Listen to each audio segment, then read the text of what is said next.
is September 21st, 2022.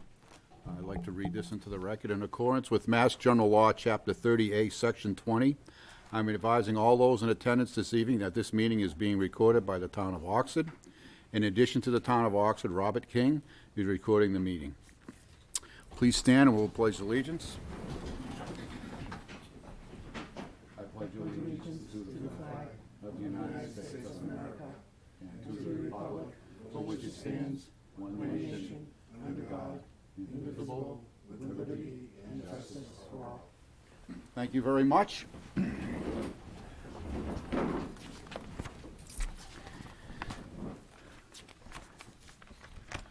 Okay, so the sole purpose of this meeting tonight is we have a marijuana retail license request for information, recommendations, presentation, and a possible vote for tonight. We have three applicants. At 6 p.m. we have Diesel Cannabis, 90 Southbridge Road. Applicant is Mike Laramie and Eric Goth. At 7 p.m. we have FDM Sales Inc., 135, 139 Southbridge Road. Applicant is Vishnubai, did I say that right? Is he here? Vishnubai Patel, thank you. At 8 p.m., 250 Main Street LLC, it's map 08, parcel A5, Southbridge, Mass. So the review will be, the review committee has reviewed all 6 proposals that were submitted under the request for information application process. The 3 applicants presented tonight were recommended by the committee for the board consideration. And the board can take one of the following actions tonight. If the board so desires, it can authorize the town manager to enter into negotiations with the applicant of the board's choice for a host agreement, or the board may choose to not act this evening and deliberate further. So that's the pre-meeting announcements. And at this time, I would welcome the first applicant to come up, Diesel Corporation. And if I see you're all sitting here, so if you want to start things off, introduce yourself and tell us why Oxford should select you people to get our second and final cannabis retail license. Thank you very much. Good evening, board members. We are the Diesel Cannabis team. And we're here to present to you tonight our proposed location of 90 Southbridge Road for a marijuana retail store. First, we'll start off by introducing the team. My name is Eric Gath. My background is actually in engineering. I've been working for BLW Engineers for 18 years now. We do mechanical, electrical, plumbing design. In 2016, I discovered the cannabis industry where I designed my first cultivation facility. Since then, designed over 40 grow facilities and dispensaries. I'm also opening my first dispensary in Malden. It's slated to open in November. Hi, my name is Michael Laramie. I'm the owner of Polo Mechanical and Diesel Cannabis. Polo Mechanical is a mechanical company that does $15 million a year in gross. We've done 9 cultivation sites and 1 dispensary. I basically just grew up in this trade. I've been doing this all my life. Good evening. My name is Tim Gunther. I'm the co-founder of I Love Compliance. We're a cannabis compliance company. We've been around for 7 years. My wife and I founded the company. We operate clients in 30 states. In this state alone, we've helped assist clients in 11 dispensaries to go operational to this point. We are actually involved even after the license. We're not just here for this. And we're part of the compliance team that will be helping manage the overall compliance for the company from that perspective. Hi, good evening. My name is Abigail Gunther. I'm also the co-founder of I Love Compliance. Our background is law enforcement, prior military, police, security forces, Air Force, Homeland Security, ICE agent. And when we started compliance and regulations, we've been doing this for a while. We decided to go into the cannabis since it's highly regulated. As Tim said, that we've done this about 11 times in Massachusetts, and we're part of the team. Jill Peebles, BKA Architects. Similar to Eric, I've been working in the cannabis design since 2016, and BKA has worked on in Mass alone, over 80 dispensaries and over 40 cultivation centers. A fair share of which has been designed with Eric and built by Mike. So we've got plenty of experience working together, so we bring that to the table. Thank you. Okay, thank you. Oh, sorry. So this is the journey. So I guess that kind of sums up our journey so far. We've been working together for years, and we've always said to each other, let's team up and build our own. So one day Mike came to me and he said, you know, I just bought a house in Webster. I've been driving through Oxford. There's this property I want to buy. Would you help me? Can we put a team together and build a retail store? And the timing was impeccable because he closed on the property, I think it was in April, and then the RFP came out at the same time. So it was good timing. The mission statement of Diesel Cannabis is to create positive and exciting experiences for the Oxford community inside and outside of our marijuana establishment. So a big thing that Mike has brought to the table is he wants to make people feel comfortable, and we all do. We've been in many dispensaries before, and a lot of time you feel rushed. You don't really know what you want. You don't feel very comfortable. So this presentation, you'll notice a theme of comfort. We're trying to make people feel comfortable inside the dispensary. We want you to feel comfortable with us owning and operating a facility in your town. The location proposed is 90 Southbridge Road. It's the former Chef Chang restaurant. You can see on the right is an aerial view. And I'm going to let Mike kind of give you a little summary of why he chose this property and what he had to go through to get it. Yeah, so I moved to Charlton 9 years ago, lived there for 8.5 years, so I went by it quite frequently. Moved to Webster 6 months ago. So I wanted someplace close to home, you know, and I noticed that, you know, we could, you know, it was in the marijuana district, and, you know, it'd be a good property to have and to be able to put up a dispensary and a cultivation site. So it took us, we went through quite a bit to try to get it. The two properties were in different trusts, and the people were from all over the U.S. So it took us about 9 months to actually close on it from the time that we started. So.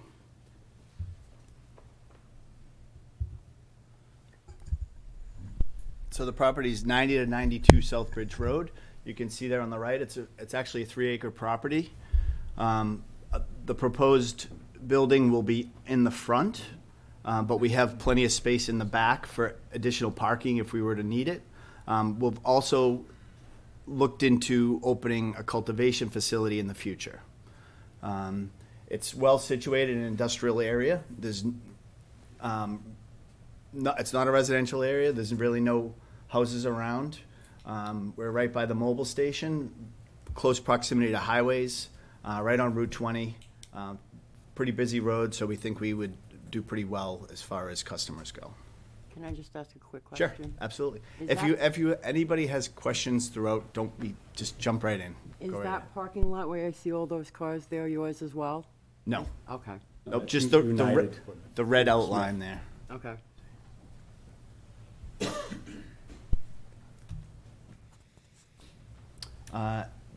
This was a site plan done by Weston and Sampson. The driveway would be essentially a one-way driveway right off Southbridge Road, Route 20. We have 19 parking spots shown. It would be a 3,200 square foot building. And you can see the parking table up to your right. We do meet all the requirements of setbacks and the quantity of parking spaces required per your regulations, your ordinance.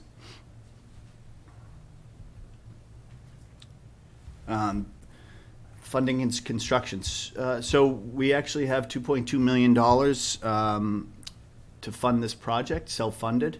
As you can see, that's a breakdown of the construction estimate of $1.8 million, with initial inventory of 100,000 and 261,500 reserved for wages and salaries. Basically startup costs. When you're going through the CCC, it's kind of a crapshoot on when you actually open, from when you finish construction to when you actually open. So you want to carry some money to be able to pay people to sit around for a while.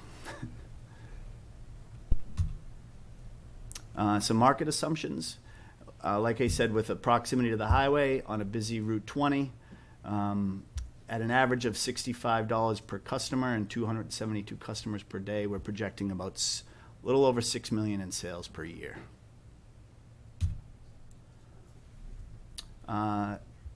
This is the building exterior, and at this point, I'm going to turn it over to our architect, Jill Peebles. Thank you. So as Eric mentioned, it's in a very great spot in terms of vehicular access. So we wanted to make sure that we, in an effort to reinvigorate the site, make sure that we put a retail there that was going to be very eye-catching from either direction. In doing so, being consistent with the materials of the area. That's not too much lighting, but enough signage that people understand that it's a retail, and we wanted to make sure that it was welcoming as well as maintaining the branding. We did inside photo. So on the interior, what's refreshing about this dispensary, and I've designed quite a few with teams. If you go into a lot of them, they really want to keep it closed in or have the windows blocked off or make it feel, when you're in a lot of these, they feel very bunker-like because there's a security concern there. This team really wanted to focus on making this as welcoming and inviting as possible. In an effort to do that, we wanted to add large corner glazing as well as some skylights to bring some natural light into the space, so it feels very inviting when you're in there. And typically with dispensaries, there's some security concerns when you have that much glazing, but the team will get into the added layers that they can incorporate into this design that certainly make up for that. So that way we're able to maintain a very comfortable space for the customers to shop in and be excited to be there. It's actually prohibited in the regulations to be able to see marijuana products from the outside looking in. Which is why you'll see that's the reason for the high windows. So just to walk you through the floor plan, can I have I'm talking about a pointer for architect stuff.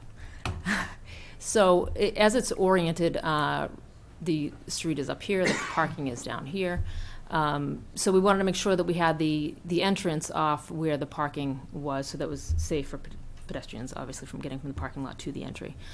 So we offered a cover entry here, a secure vestibule where your ID will be checked in here, and once you're let into the facility, as soon as you walk in, this is the view you'd have here. So it would be very welcome and inviting. Be displays right there, as well as offering an ATM as soon as you walk in. So the displays would be along the wall, as well in the corner, sort of pulling you into the space, being able to walk around. We wanted to make sure we maintained a clear flow for the customers in the floor plan. So part of that, with the POS stations being the L shape, it allows you to move through and have the exit on a separate wall. That keeps the flow from the people entering the space separate from those exiting the space. Yeah. Go ahead. As far as the difference between, I don't know, regular sales and medical sales, that doesn't matter anymore now with the entry, or? So we're not allowed to do medical sales? Oh, you're not. In order to sell medically in Massachusetts, you have to be vertically integrated, which means you have to grow your own product. And right now, for this facility, would be retail only, adult Okay. use only. All right, that answers that, thank you. Okay, so I'm going to take you a little bit into the operations. So as Jill described, the customer entry, when a customer enters, they'll be greeted by a security guard / receptionist. They'll be asked for an ID. Customer hands the security guard the ID or receptionist. They'll run it through an ID scanner. It'll verify that the customer is 21 plus. This is a 21 plus only establishment. They'll also verify it is indeed the person. They'll visually check the ID. And then once it's verified that they're 21, they'll buzz them in. So it's a key card access only. You'll have to get buzzed into the store. Upon entering, most likely they'll be greeted by one of our staff and assisted, have you been here before? Do you know what you want? Have you pre-ordered? And they'll point them in the right direction. As you can see, there's an ATM available. 2 ways to purchase is cash or cashless ATM, and I'll get into that a little bit more. Displays will show empty packaging. There's not going to be any live product on the floor. Empty packaging, apparel, accessories, paraphernalia, bongs, glass, other things like that. We'll also have digital menu boards, so digital displays, TVs around the perimeter that will display everything that's on the menu, and that will be on a rotating manner. It'll show advertisements, different types of things. So if you have ordered ahead, which you can actually order from the website, you put your name in and order what products you want. You could proceed directly to the POS, give them your name, and they could bring your order right up. You can't pay for it online, you have to pay for it in the store.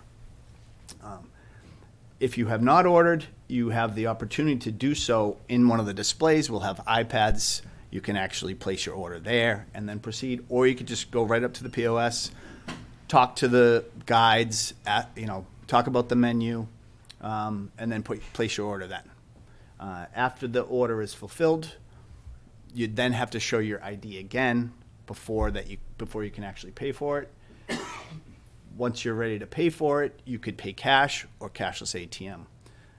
If you pay cash, you will hand the guide the amount of money, say it's $90. You hand a $100 bill. We'll actually then feed it into it's a volumatic cash machine.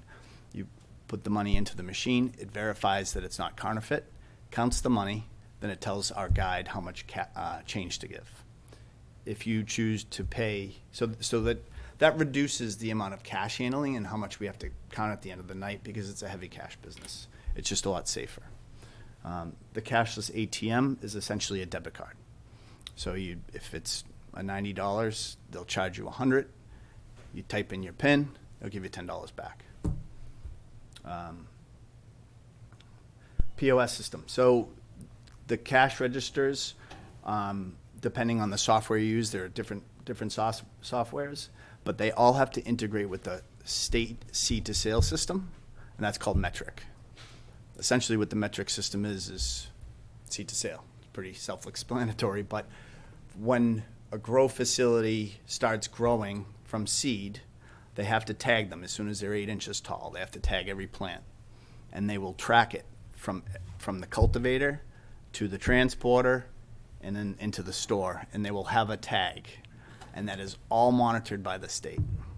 And our cash registers will integrate with that state machine. So when we receive product from the transporter, we have to scan it into our facility, and they know exactly what every product in the state is.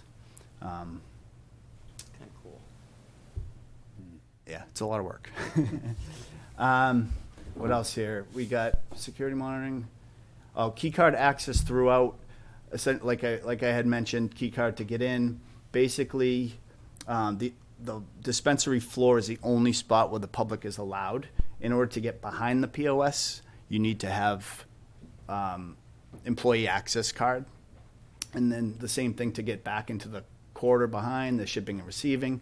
And then the vault is limited to managers only. That's where all the product is kept overnight. If you do bring out any product onto the floor during the day, it all has to go into the vault at night.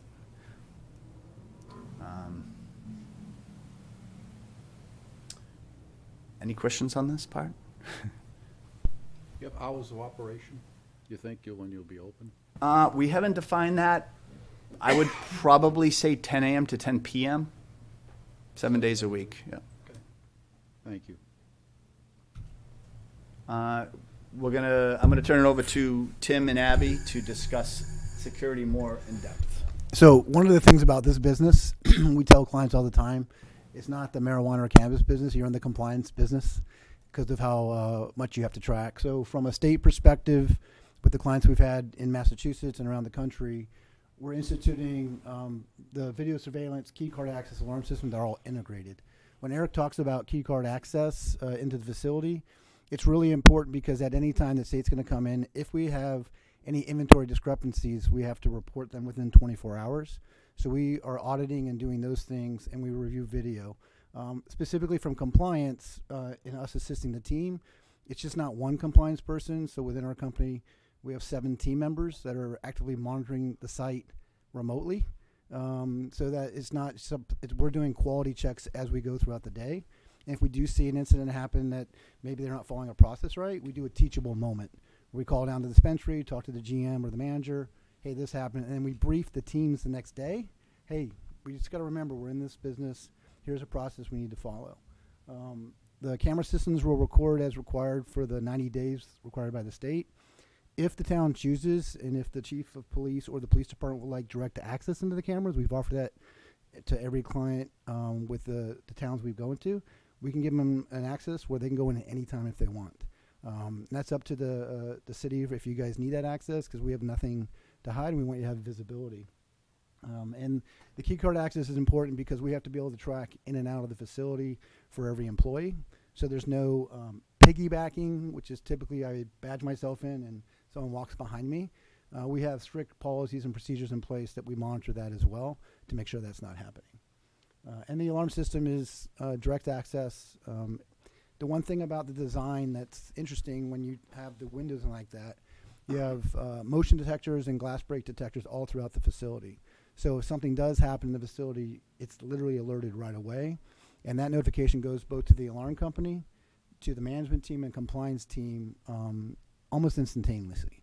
So what happens is in cases in other states that we operate in where we've had break-ins or robberies, usually the police are responding within a few minutes and we're already on cameras watching what's happening. So we can check that. And we brief every employee on just safety, opening and closing, because those are the most vulnerable times for any dispensary if you are going to get targeted. So we try to do life safety training and active shooter training, just like you would normally at a school system. We do the same type of training in the dispensary. Can you go to the next slide?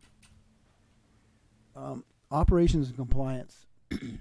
So we talked about the ID checker. One of the things in the state is they have a limit to how much someone can purchase in one day. They also have a requirement that you're not really allowed to keep personal information in your system unless they've given you permission, because we can't have what's called a loyalty program where you might shop at and they have you swipe. In the state, it's not allowed to do discounts or any loyalty. So what we do is we have an education program where we're getting people's information if they choose to, and then the card reader system we use will let us know if they've been in that day or not. And if they're not part of the loyalty or the education program, we just let them know that we have a one-time purchase only policy, unless we can know that you've came in before and we saw what you purchased to make sure you don't go over that limit.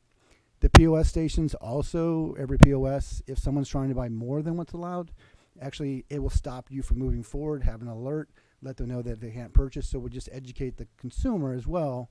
Here's what you can purchase, here's what you can't off of this if you'd like. SOPs, policy, and training. Most people are used to a book that sits on a shelf. We have instituted a system called Power DMS.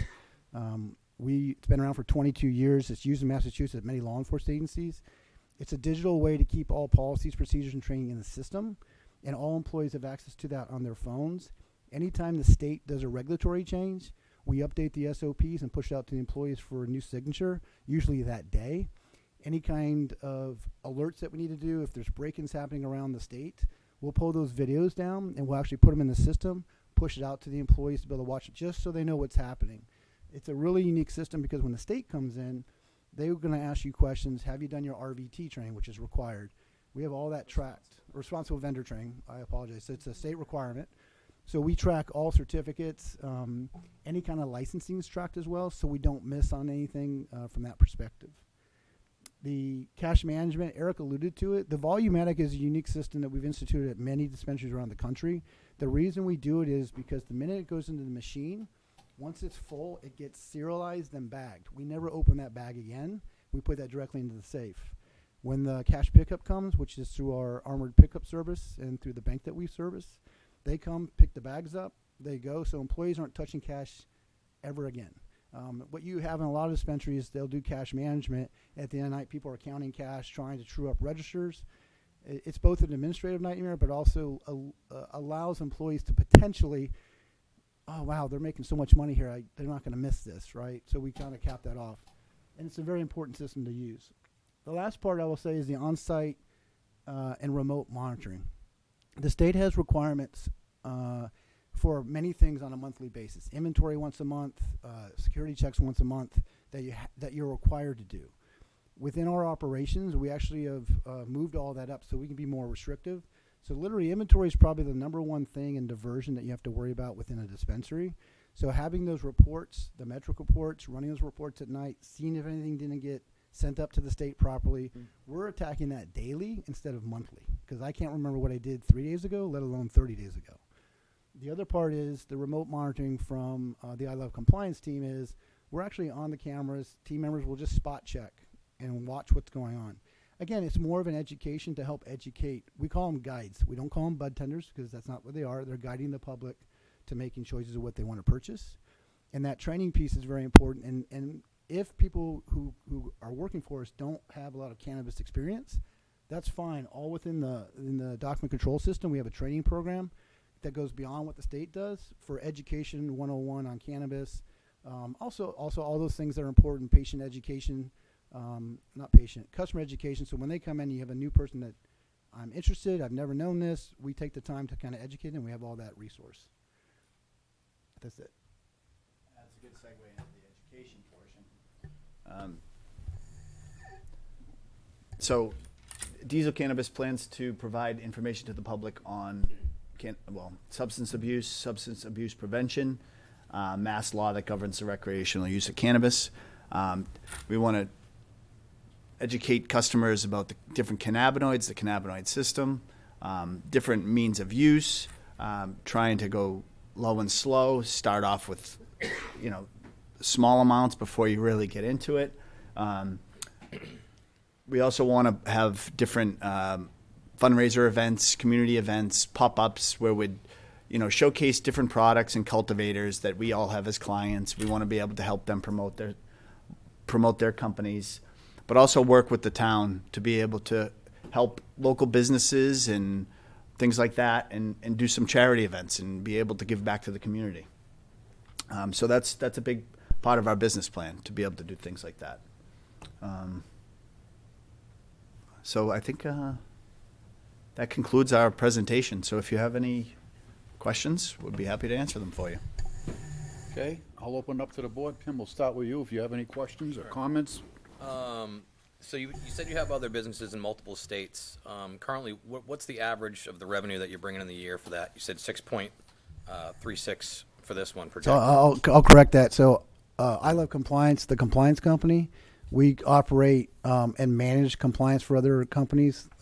Eric and Diesel don't have stuff outside the state. He can. Okay. I apologize if that was confusing. That's just we've been doing it for 7 years, and we support clients all over the country.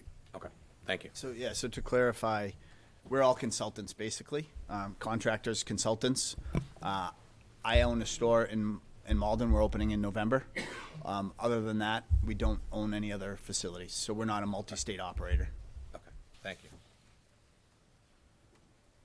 Tim, you all set? I got one more. I'm just Take jumping your through time. my notes here. You had talked about having the dispensary, but then potentially having the cultivation site on site as well. Is this design taking that into account with what you'd be doing on there? So there's actually some wetlands on the property that kind of separates the back parcel from the front parcel. We've done some site investigation. We have determined the wetlands. There's a little bit less buildable area than we hoped for, but there's still potential for a small cultivation site out back. We also have the potential to connect the two lots if we were to go over those wetlands. Does that answer your question? Yes. Did you mention about why we want to do cultivation to do the medical as well? Yeah, that Tim brings up a good point. If we were to do cultivation, there's potential then that we could sell medically, because now we're growing our own product. Does that have to be separate at all, the medical sales versus the recreational? Yes. How does that incorporate into your design? We have not. Can I comment on that? Sure. Most ones that are adult use and then go to medical, and what we'd probably do in this case is usually segment off a POS for medical only patients, and because you're not required to have two separate rooms in this state. Okay. So normally you would set up a separate queue. They have a separate ordering line, so when they come in, they go right to the medical only purchases. And they also offer, TCC requires that they also have their own separate consult areas that has audible and visible privacy. So if a medical patient comes in and has some health concerns, they Right. can talk to, in private, very similar to a pharmacy would have.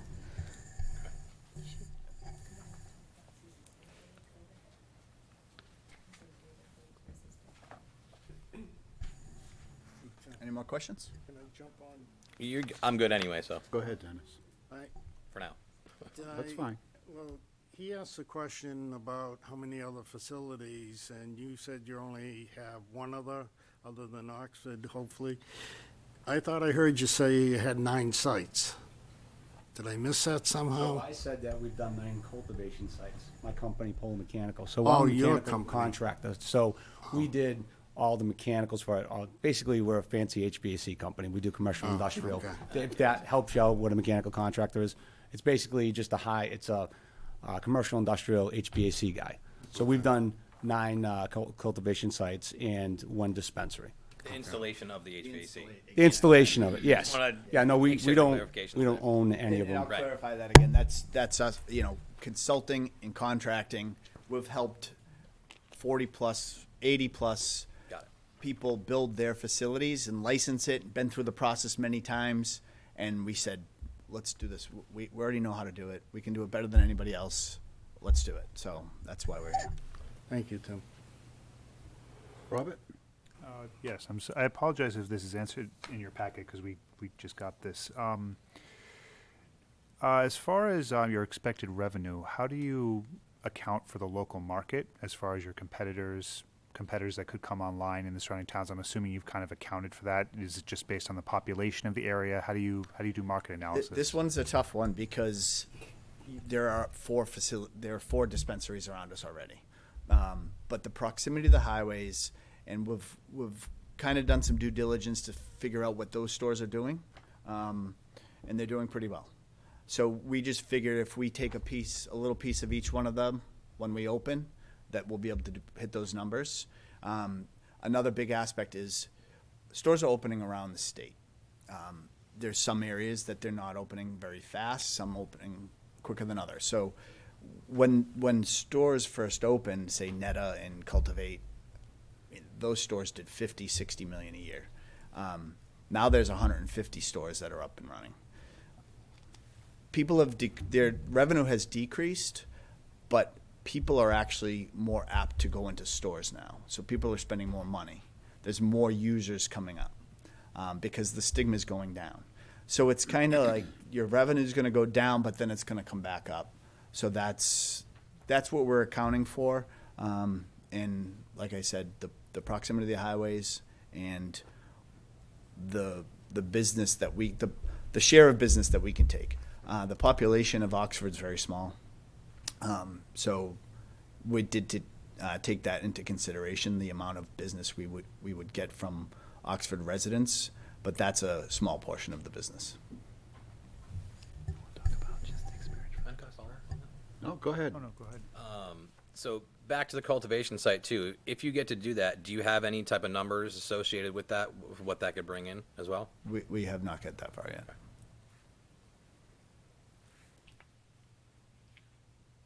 I don't have anything else, Norman. Dennis? Okay, let's say this board grants, this is just hypothetical. This says, okay, you get that license, you go to the manager with negotiation. Let's just say in the next month, everything's okay as far as an agreement and stuff like that.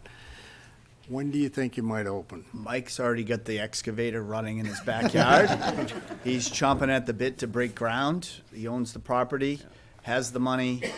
We're ready to go. We already designed. We've already designed the architecture. I do the engineering, so I could whip up some drawings in a couple of weeks to pull permits. The one thing that we're at the mercy of is the state. So we can pull permits and we could break ground, but there's a fine line of how far you should go without the state provisional licensing. But we've been through it enough where we can kind of skate that line and expedite it as fast as possible. Also, I got my certificate of occupancy in Malden on June 28th.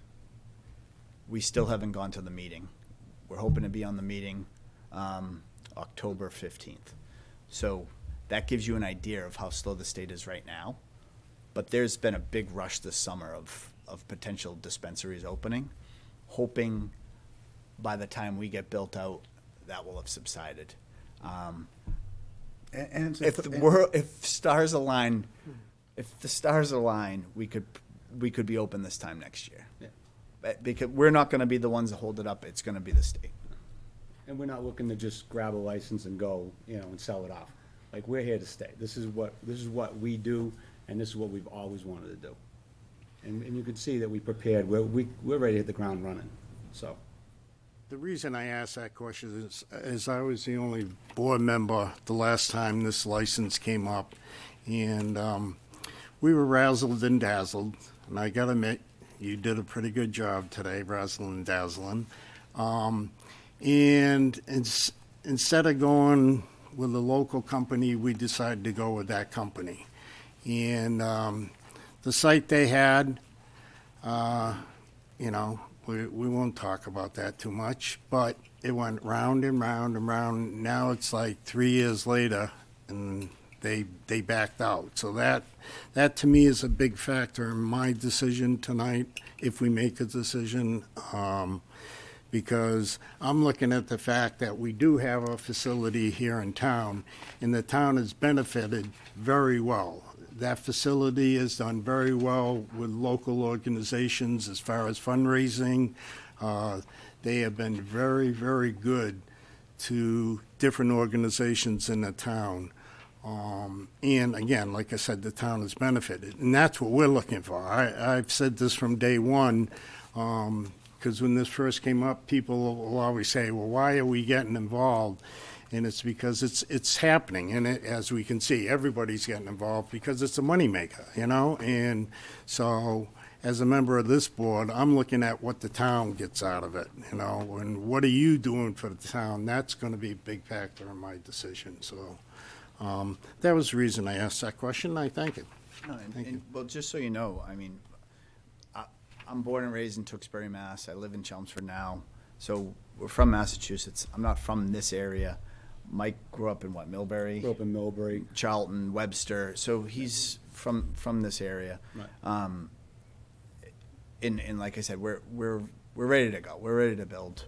Great. And then, it is a big part of our business plan to be able to have different events, on-site events, food trucks, things like that, to be able to help promote our business and other local businesses and give back, in forms of charity and different ways. Good. Thank you. That's all I have. Can I just jump in for 1 second on that? I'm part of Michael's team. Is that okay? About You're the- part of this team? Yes, sir. Sure. Come on up, just give your name and. Absolutely. My name's Michael King, and I just want to say, to answer that, the gentleman who would do the excavation for the project, the gentleman who would oversee the build-out, the gentleman who would design the facility, and the gentleman who would build the facility are all in our team. We don't have to go outside, so I just think that that would help to expedite things. Hopefully that answers the question. Thank you. Thank you. Thank you. Robert, you all set? Dennis, you done? Yep. Thank you. Amy? So, if you guys open this, will you give up your other company? No. No, so you're gonna do both? Yes. And then you guys are still gonna be doing you're still consulting? Yeah, we have a team of 9 people that support customers around the country. Another business, like they're. We are, Up to them. and we have an office here in Massachusetts to help support the clients, but we're actively involved. You hold on. You have a I saw a lot of policies in here. I haven't had a chance to read them all, but I'm sure there's a policy in here on the closing. So is there more than one person that opens and closes all the time so that you have? Yeah, you're probably the right person to answer. So what you have is a small portion of the SOPs from that perspective. We have close to 45 SOPs, but we have 2 people on site all the time, opening and closing procedures. No one's closing or opening by themselves. And then we have a whole litany of other security operations plans. And the training that we do with the team members is a little different than most other dispensaries, just because 25 years in law enforcement and understanding that from a federal agent perspective is key to our business, to helping customers be safe and then also the employees to be safe. Understand something, all those documents that you have and the ones that we create as far as security procedures and policies are required by the state. So each requirement or each regulation that we have to satisfy could require 3 SOPs just to open, 5 SOPs for inventory. So most of those documents, there's a lot more, and then that's how we regulate and follow the regulations for the state. Oh, I had another. The other thing is you're hoping to also maybe open up a cultivation at that site also? Yes, Cultivation. we did some preliminary site investigations, and like I said, we could fit a small cultivation facility, probably about 18,000 square feet, and with the hopes of opening the retail, that would help us raise some more money. Cultivation facility is a lot more money to open. We're looking at 2.2 million for the retail. Cultivation, you're probably closer to 12 million to open and get that started. So that would involve a little bit of fundraising, and I think opening the retail and getting some revenue, cash flow from that would help us with the cultivation. So if you didn't get this license, you probably wouldn't open cultivation? or It would be. would It's be, going to. I think we would still pursue it. We would definitely have to raise some more money, and it's going to be in the future. It's not going to be. We wouldn't break ground tomorrow. Put Right. it that way. Yeah, understood. Okay, thank you. Thank you again. I have one more thing. We haven't touched on the products at all. What kind of products are you going to be offering? Oh, yeah, that was on one of my slides. So, obviously, flour, vape pens, vape cartridges, edibles, beverages, concentrates, tinctures, wax, pretty much everything that they sell, that you can sell. Different pills, fast acting, slower acting. There's a lot of different products out there. And what customers want as well. Yeah. Will you be doing any type of like surveys to your customers to see that they're getting what they want so they don't go somewhere else? Absolutely. That's part of our business plan and what we train the guides to ask. Is there anything that you like that we don't have in stock right now? What can we do? We've actually gone through, we talk about this all the time. How do we make sure that our menu is what the town of Oxford wants, the community? We've gone over different ideas, like we're going to write that product and stick it on a bulletin board and have that bulletin board in the store so that people could see it and just stick these different products. Or it's an ongoing task for any store to make sure that they have the right products. We also look at different stores around you, what's on their menus, what are they selling well, what are their prices, because you need to be competitive with so many stores opening. What would you do with the products that are not selling? Is there any type of thing that you can do? I know some other places offer some form of incentive or savings. So we cannot discount. We cannot do discounts, but what you can do is close your ears, Tim. You could put items on Spotlight, and you can drop the prices temporarily, but you can't advertise it as a discount. So what a lot of companies will do, see if you have 5 products left, usually when you have 5 or less products left on the shelf or in the vault, it comes off the website because you don't want to sell things that aren't there. So what you'll do is put it on Spotlight, and then you can actually offer to your guides, hey, if you guys sell the last 5, you're going to get this. You're going to get a little goodie bag at the end of the night, things like that. But the things that don't sell, you do kind of the same approach. We want to get this off the shelves. You know, if you're selling $35 for an eighth of flour, you drop it at $25 for a week or for the weekend and try to get that off the shelf so it doesn't expire. So only medical can offer discounts, right? So if you're medical, you can actually advertise discounts. The state doesn't allow recreational. There are recreational vendors that do that are breaking the rules. We have a FIFO method, first in, first out, from an inventory perspective. Inventory, again, is one of those key things that we manage. So as we get down to the 5 or less, the team's alerted, and we have what's called the last chance bin. So we let the team know, and then when customers come up, and having the displays with pricing on it, we can change it that minute, have it up, and they say, today, this normally used to be 35, today it's 20. And that's how we get that inventory out to make sure we're meeting that. So we're not having to hold on to stuff. And then potentially if it's expired, if you're not watching that, then you have to green waste all that out through the process. So inventory is a big piece of the compliance piece that we're monitoring on a daily basis. Thank you. Since you're not going to have your own inventory, does whoever you buy it from, are they delivering, or you have people that go and Yes. pick it up? So they have transporters, Okay. licensed transporters.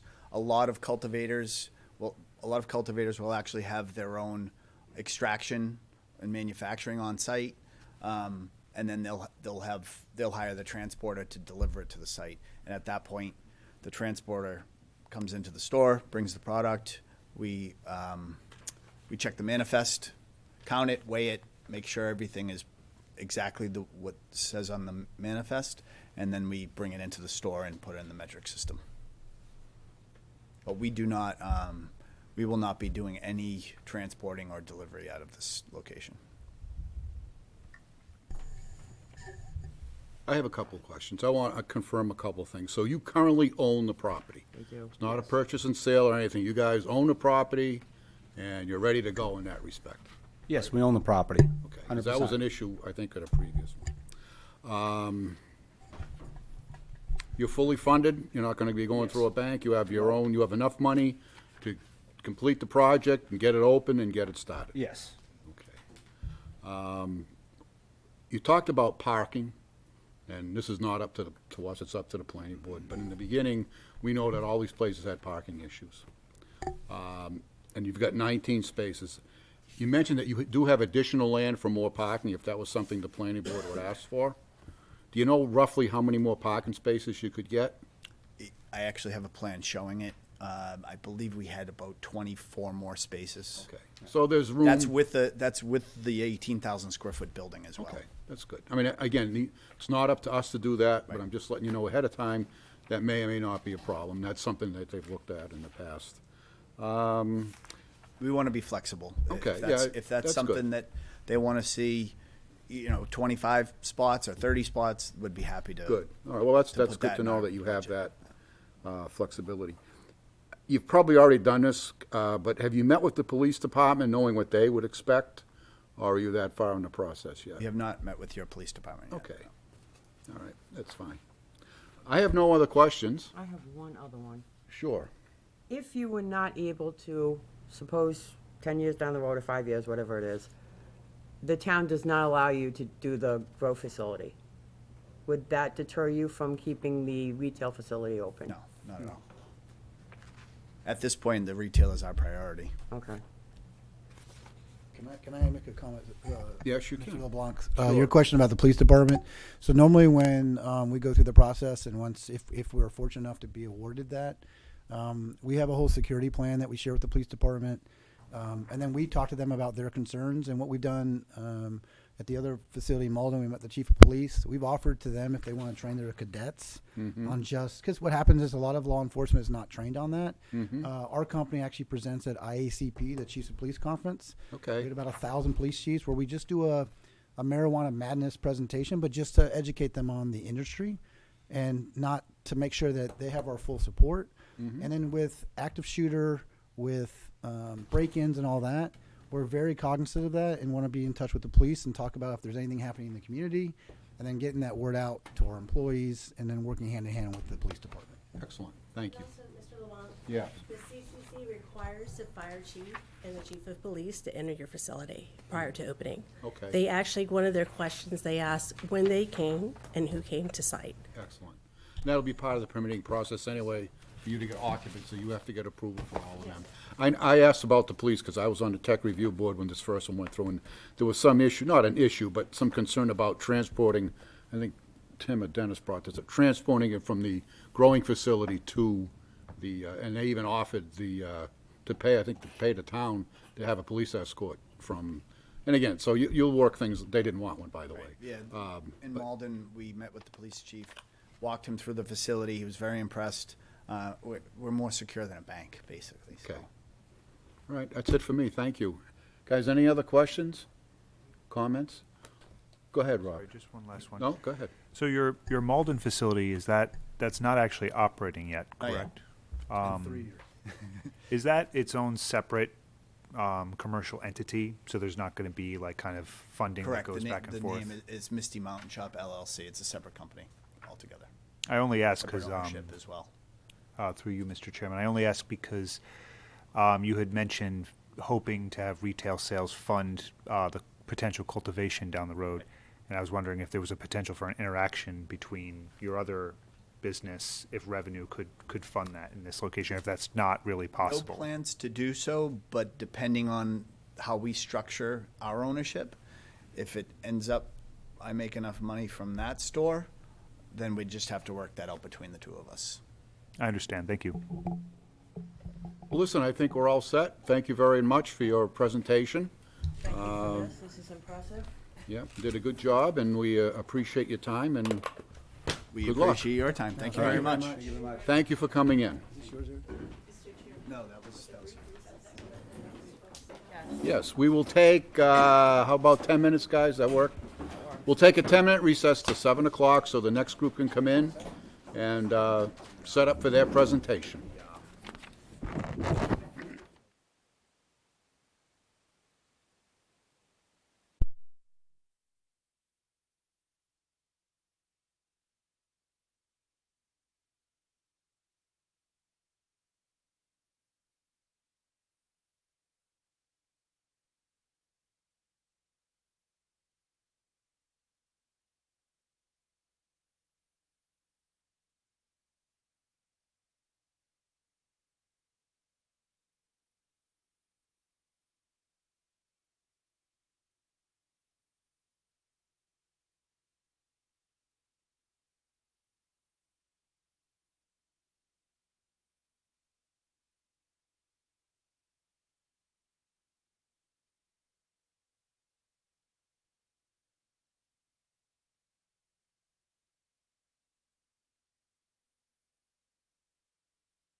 All right, folks, we're ready for our second presentation.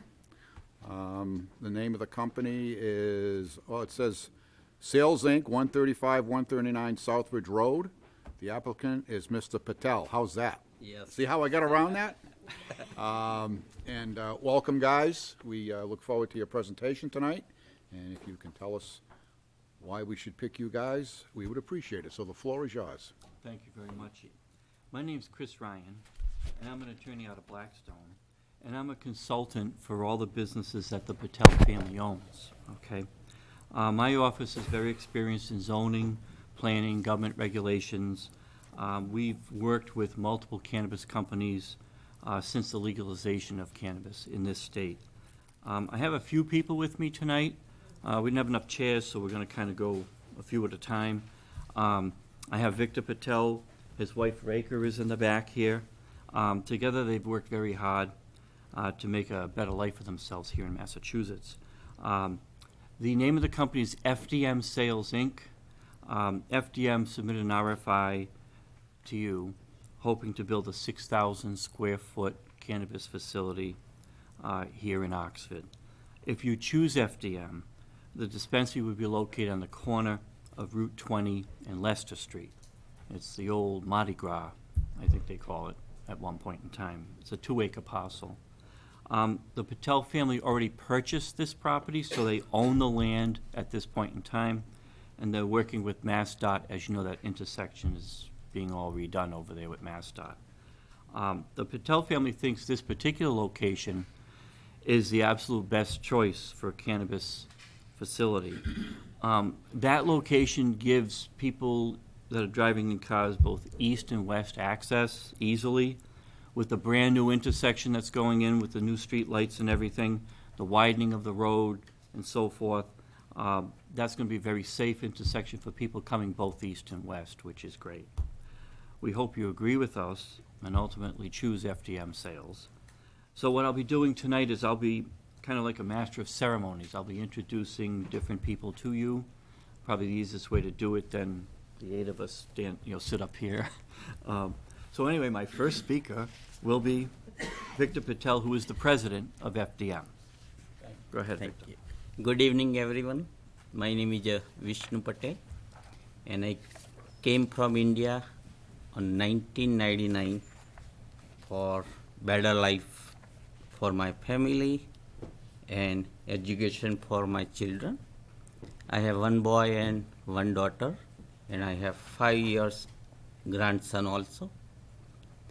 Since then, I start the retail business like convenience store, liquor store, gas station, and motel.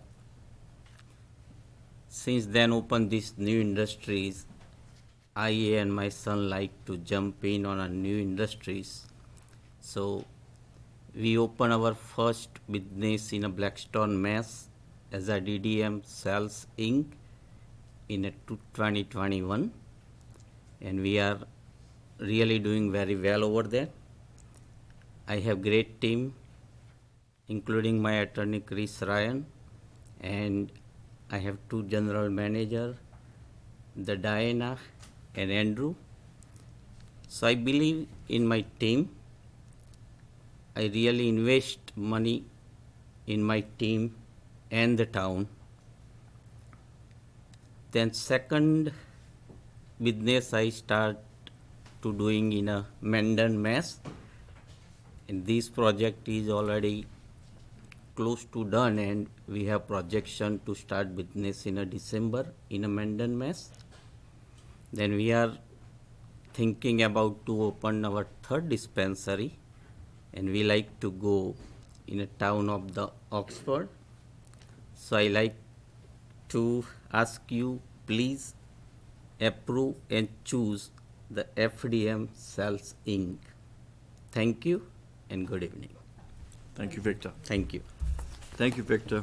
Thank you. So now I want to introduce to you Andrew and Diana. So it's Andrew Pistone and Diana Nicholas. They are the co-general managers for Victor's cannabis dispensary. So to fill it in, Victor has 1 dispensary that's running right now. It's called DDM Cannabis. It's in Blackstone. It's been operational since February of 2021. Yes, sir. So since February, so it's been a long, it's been running for a good amount of time at this point. It's done extremely well. The second dispensary that Victor mentioned is in Mendon. It's on Route 16.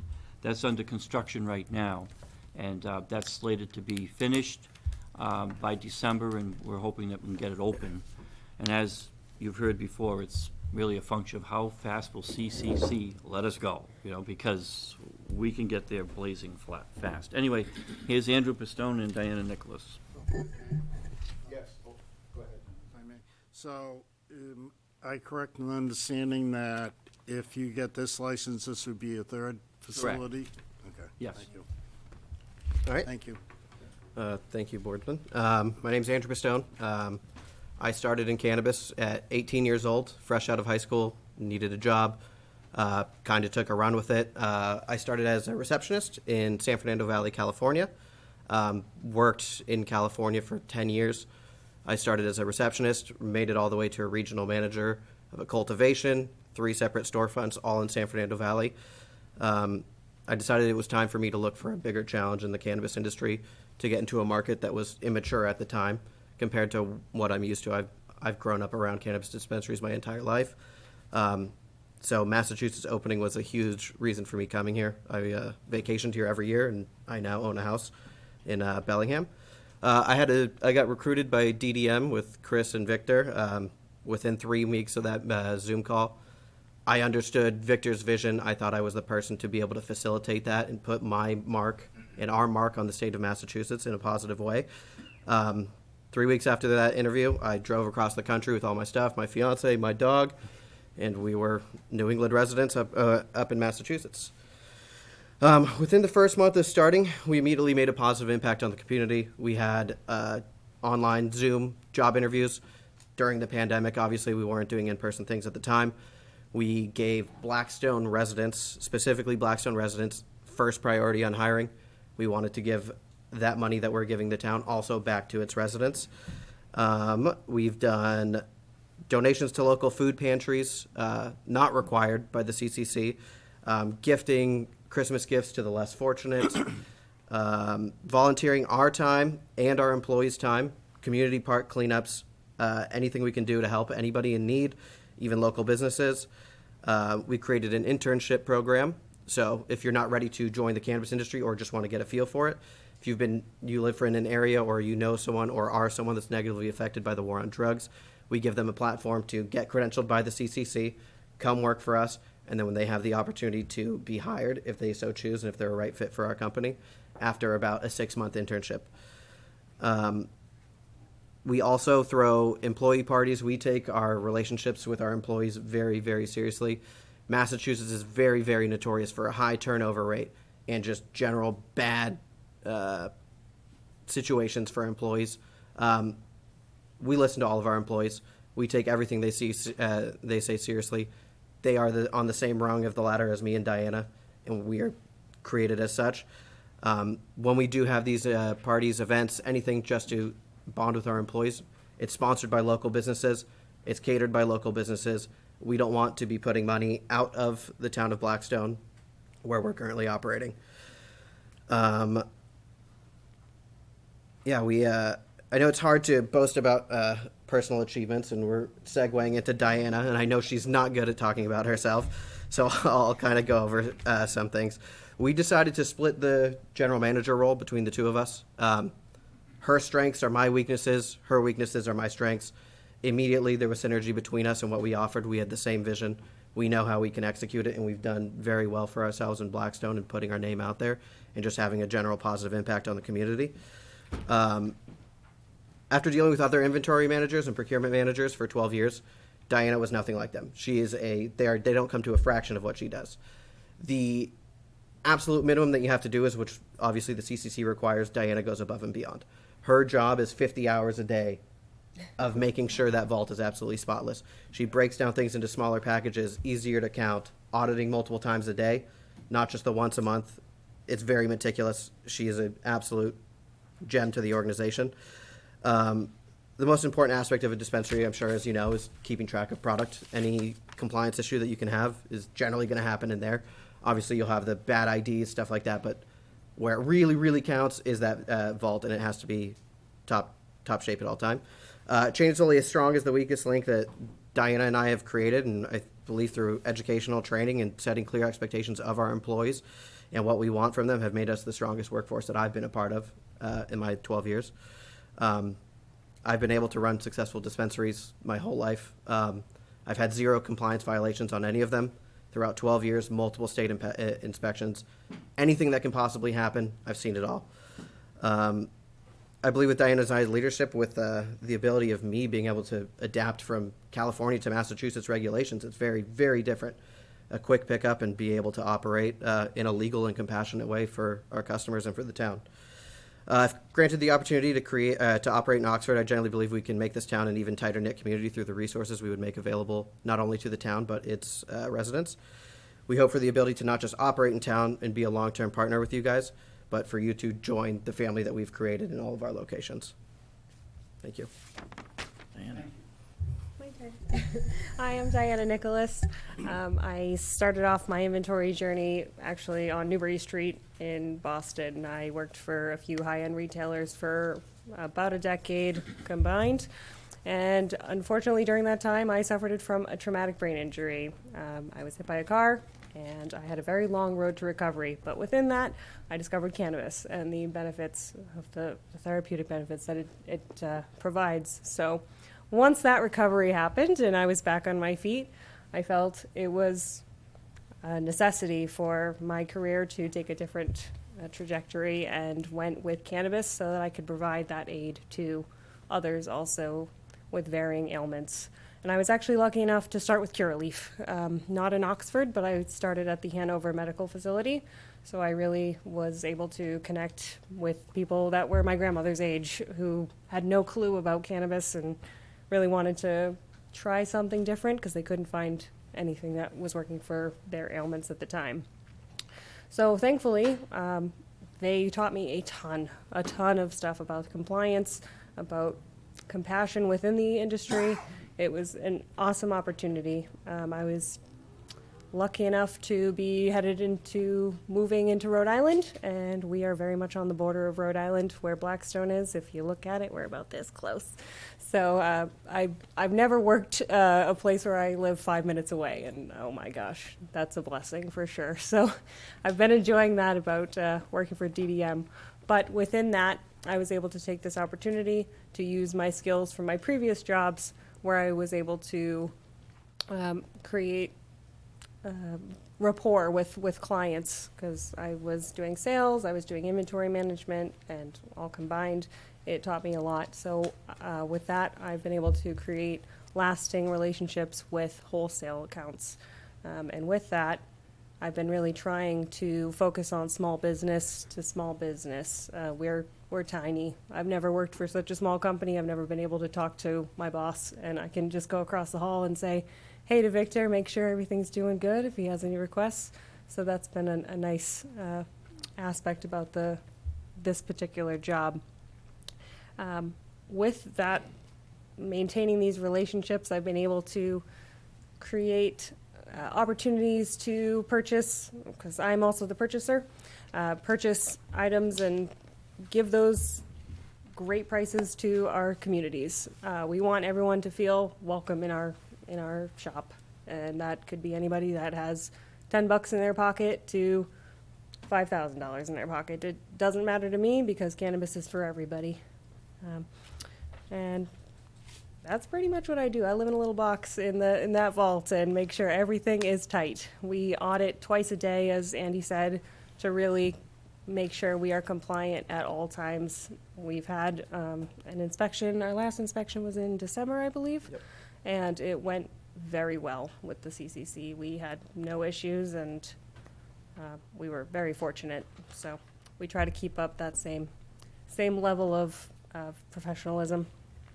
Outside of the store, as Andy said, we do volunteering for local communities. We did with Wojcik's Farm, which is in Blackstone, we did Country Jam, Reggae Jam, and right now we're doing a raffle for their corn maze. They have a corn maze in the fall, so we figured it was a nice treat for our customers to be able to get some tickets to go and still support a local business. So we really try to highlight the small businesses within our town. Because again, like I said, small business mentality is really what we focus on. Let's see. Yeah, of course. I have one more thing to touch on. Go ahead. I just had a quick question. So you manage the facility in Blackstone currently, is that true? And then through you, Mr. Chair, so would you then be managing this facility as well, or are you taking over this facility and then someone else would take over the Blackstone facility? So The hierarchy has to change, you know, so Okay. they're going to be, I'll call them the general managers, the co-general managers of everything. Okay. And then they will be the primary force in hiring managers for the other two, okay?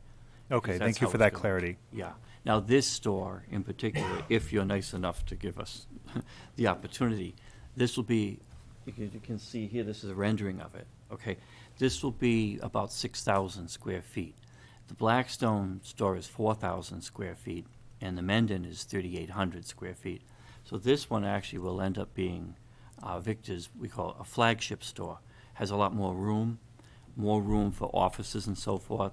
So what most likely will happen is at least one, if not both, of the co-general managers, their office will move from Blackstone over to here, okay? So then you'll have one here, one in Blackstone. But they'll still have to hire, obviously, a manager underneath them, hire and train someone. Thank you. You were gonna say something Yeah. else, I'm sorry. Yeah, I just forgot to touch on it. Like we said with the Wojcik Farm, not only to do pop-ups for cannabis companies to inform them about our customers about their products, we also give local businesses the platform because we do see a lot of people every day. A lot of these small businesses are hiding under everyone's nose and they don't even know it. We give them the ability to set up in our store, showcase their products and services, and be able to do that. Also, large events, busy days like 420, holiday, stuff like that, we do hire the local police force to run traffic details to kind of keep that good rapport with the town police, and it's been very fruitful so far. Thank you very much. Thank you. Thank you for your time. So, the next person I want to introduce is Sean Barrett. One of the things that people like, and I agree with them, is that a dispensary should try to hire more veterans. You know, there's a lot of veterans, and many are without jobs or without a good-paying job, at least. And I have to tell you that this particular dispensary and the way the Patel family pays, they pay much higher than many of the other dispensaries out there. So if there's a veteran who is looking for employment, this company reaches out looking for them. In fact, they even have had little incentives, for example, where they've said to the staff inside the dispensary that's running now, DDM, saying, if you can find a veteran and we hire that veteran, we'll give you an incentive bonus for doing so and so forth. So I'm going to let Sean talk. Go ahead, Sean. Good evening, folks. As he said, my name is Sean Barrett. I am a former U.S. Armed Forces veteran. I served 8 years in the Coast Guard. With my time at DDM Cannabis, under the supervision of Andy Pistone and Diana Nicholas, my experiences have been second to none. I've served with some great people, and I can tell you that with this company, it has exceeded my expectations. Just everything in the past year that I've learned is beyond what I could have even. It's the tip of the iceberg. And now, as a veteran, I know that it helps greatly with cannabis. It's not 100% federally regulated again, but going to the VA, it doesn't help. Cannabis has helped me greatly dealing with PTSD, with anxiety, with insomnia, and I mean, I understand everyone has it. It's just how you deal with it, and I can tell you this is the best way I can think of. I work with great people who actually care about us, not even just a little bit where they say they come into work, hey, how you doing? It's not just going through the motions. It's actually a family. I bled with people in the service, and I can honestly say that I feel as close with these people than I did when I was with them. It hasn't only affected me in a great way, business wise. My relationships outside of work have improved due to cannabis. Me and my father are closer. Me and my mother are closer, and I have the closest relationships with my friends and family now because it helps me carry on every day to day. I've been with the company now for over a year. I was hired as a bud tender, as a receptionist, as a fulfillment worker who helps give out the product, learning, experiencing, actually creating a rapport with these people, with everyone in the community. I grew up in the town next door in Rhode Island called Woonsocket, very small place. And being in Blackstone, 20 feet away from where I lived, I could walk and I could jump back and forth between the two states. I served in New Hampshire, I served in Cape Cod, and I've never been more at home than I have been with this company.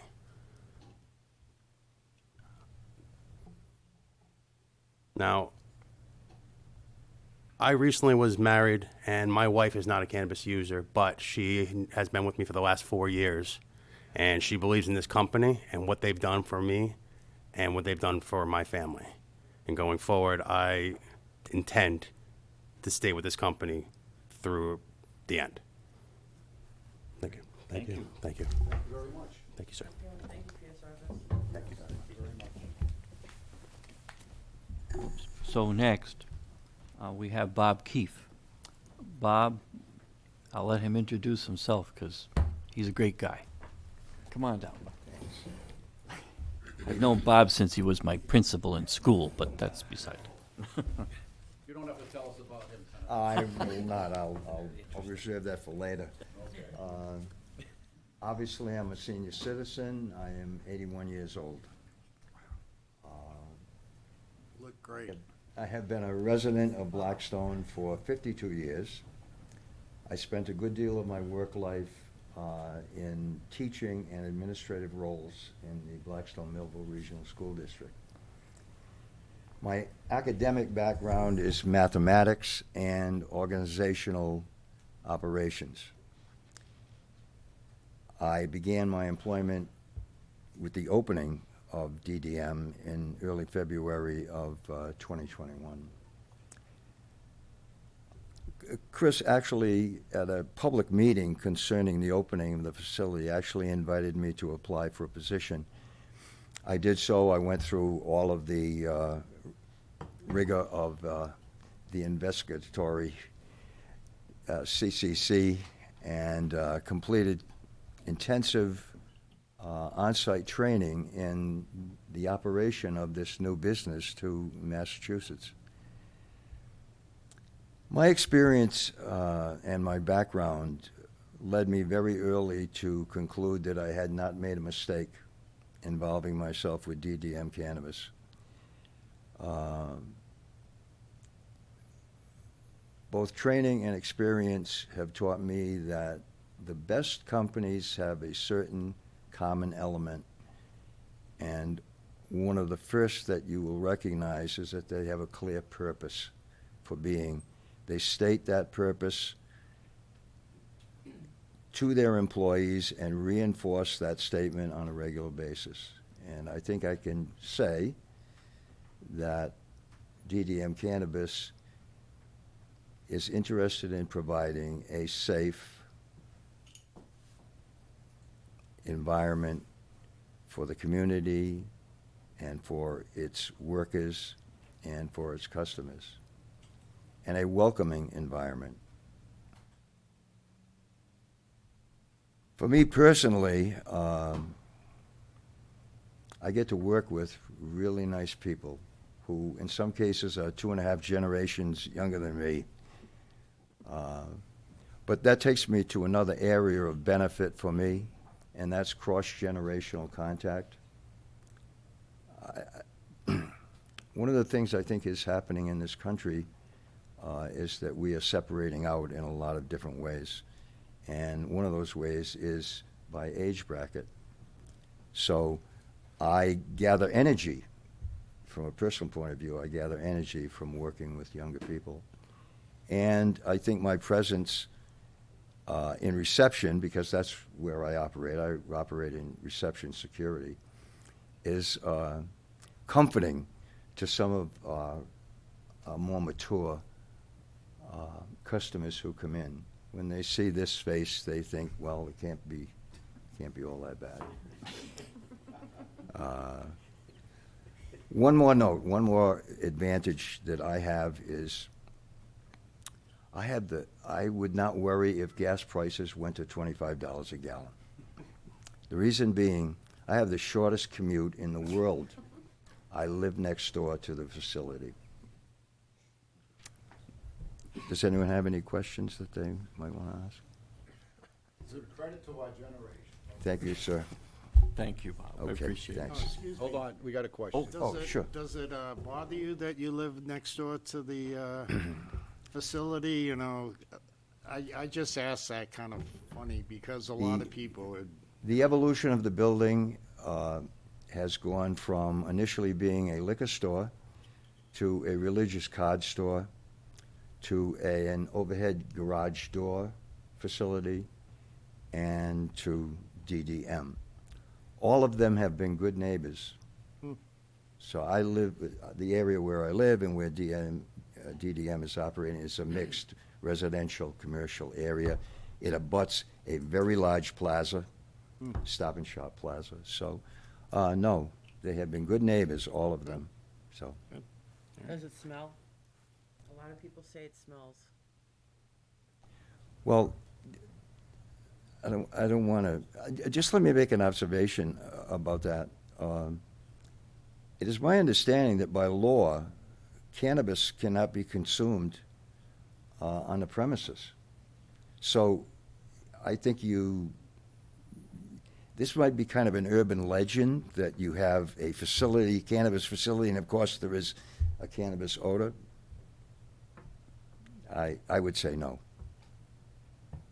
And if I'm technically incorrect, will somebody? We don't cultivate on site. So No, there you go, okay. Thank you, Bob. You're welcome. Thank you very much. Thank you. You're not like a chef where you got to taste the product and make sure it's proper to sell. No. Do I have to give away all my secrets tonight, or? Just reach out his window. Thank you very much.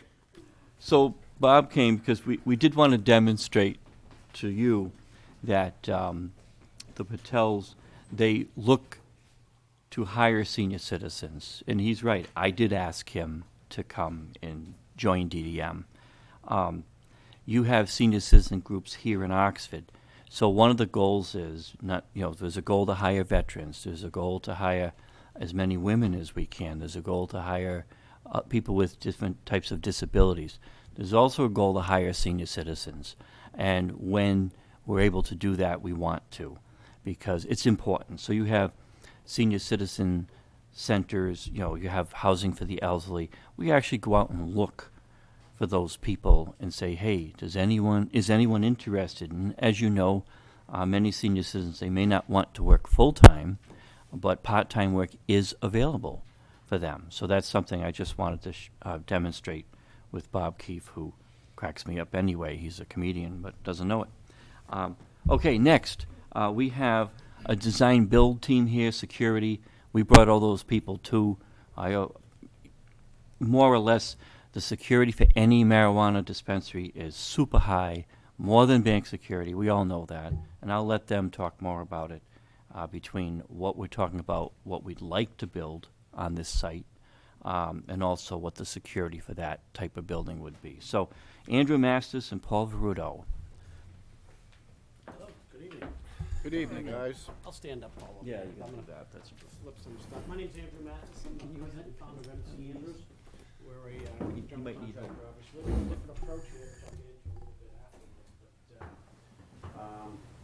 But I'll start just telling a little bit about me. That microphone, I think it works right. Okay, there. I'm gonna grab a couple of things over here as well. I don't know if these are gonna stand, but we'll try. So, it's a little bit about us here. So, I founded MC Andrews in 1997. My family has been in the construction business, mostly the public arena, since 1954. My father's 96, he's in the office every day. We also run another company called Municipal Building Consultants. We're owner's rep for municipalities like yourself on all their public jobs. So, we've got vendor relations second to none, and we've dealt with a lot of architects and engineers. And we were actually the first modular contractor in the state of Massachusetts, and we built MCI Shirley, Bay State Correctional, Bridgewater State, amongst numerous schools, hospitals, prisons, and you name it. So, we've morphed into a design-build firm. And we're able to put together architects and engineers and bring a single source responsibility to our clients. We've picked a team here, Lincoln Architects as the architect, a spin-off of Mount Vernon Group. I'm not sure if you're familiar with them, but they're a multi-hundred-person firm that does a lot of public work. The engineer we use that's doing all our, from fire protection, plumbing, mechanical, is CSI Engineering out of Portsmouth, New Hampshire. They've been around a long, long time and done hundreds and hundreds of these cannabis facilities. We kind of get into I wasn't into the cannabis stuff. There were little connotations I didn't like, my wife didn't like, my father didn't like. And we were actually called in on a project out in Fitchburg that there was a distressed contractor and an owner that wasn't getting things moving. The town like yourself was like, we got to get this job rolling. We ended up coming in and doing the first 30,000-foot greenhouse in the state of Massachusetts, with 20,000 other square feet of support buildings as well. It kind of just threw us into the cannabis industry. And since the inception of this industry, we've almost been 100% focusing on cannabis. It's just been very, very, very good to us. So, since then, we've had a lot of luck. I've done projects in Fitchburg, obviously, for the grow facility. Most of them go out west. We've done dispensaries in Boston, Cambridge, Lynn, Chelsea, Jamaica Plain, Mendon, obviously, Blackstone. So we've been around. We've been featured in many, many publications. Real estate journals, the High Point, the Pro Cannabis Medias, and they brought that for everyone to look at. A little example of some of our past projects here that we've done with testimonials from all kinds of people, from past clients. We did a lot of work with Vicente Sederberg, who wrote the cannabis law for the state of Massachusetts. There's a testimony from them here for a from us and a bunch of other people. So here to look at, feel free. I brought some other brochures too. I can leave you if you'd like to look at that. So the design builds are a whole different animal. So you saw our other clients, and most people go out and they hire their architect and they hire their engineers, and they go develop a set of plans, and then they go put it out to bid to guys like myself. Then the price comes in twice budget, and they go redesign again, and then they go get started. We have a total different approach. We do a two-part arrangement. We take our drawings to about 50% complete. We put it out for bid. We price it. We provide a guaranteed price to our owner. If it's over budget, we've tweaked drawings without wasting time or spending more money for them. And usually that gets forward. Now we move into the construction drawings, which we're able to start. Usually there's a building we have to demo. I can go pull demo permits while drawings are being completed. Yeah, I'm kind of backwards. We want the people at home to hear you. Yeah, okay. Thank you. Okay. So the design build officer shaves literally months off the duration of a project. So while we're developing drawings, we're usually doing demolition of a site, or we're doing some site work, whatever the town is willing to give us for permits, but usually we can get separate foundation permits sometimes, get foundations going while jobs are done. But most importantly, we provide a single source responsibility to our clients. Anything goes wrong, there's one person to call, but even better, the entire effort of the design is coordinated through one person. We have no problems. We don't have issues like ductwork doesn't fit above the ceiling, or there's no power over here for this. It's fully coordinated. So once we get going, it's streamlined. We did Blackstone in less than 4 months. We're going to do Mendon in 6 months. And we feel we can do the same here, obviously, as well. So things move quite fast. I'll show you some pictures of some of our other stuff here, just so you can get a glimpse of what we've done. Obviously, that's the proposed.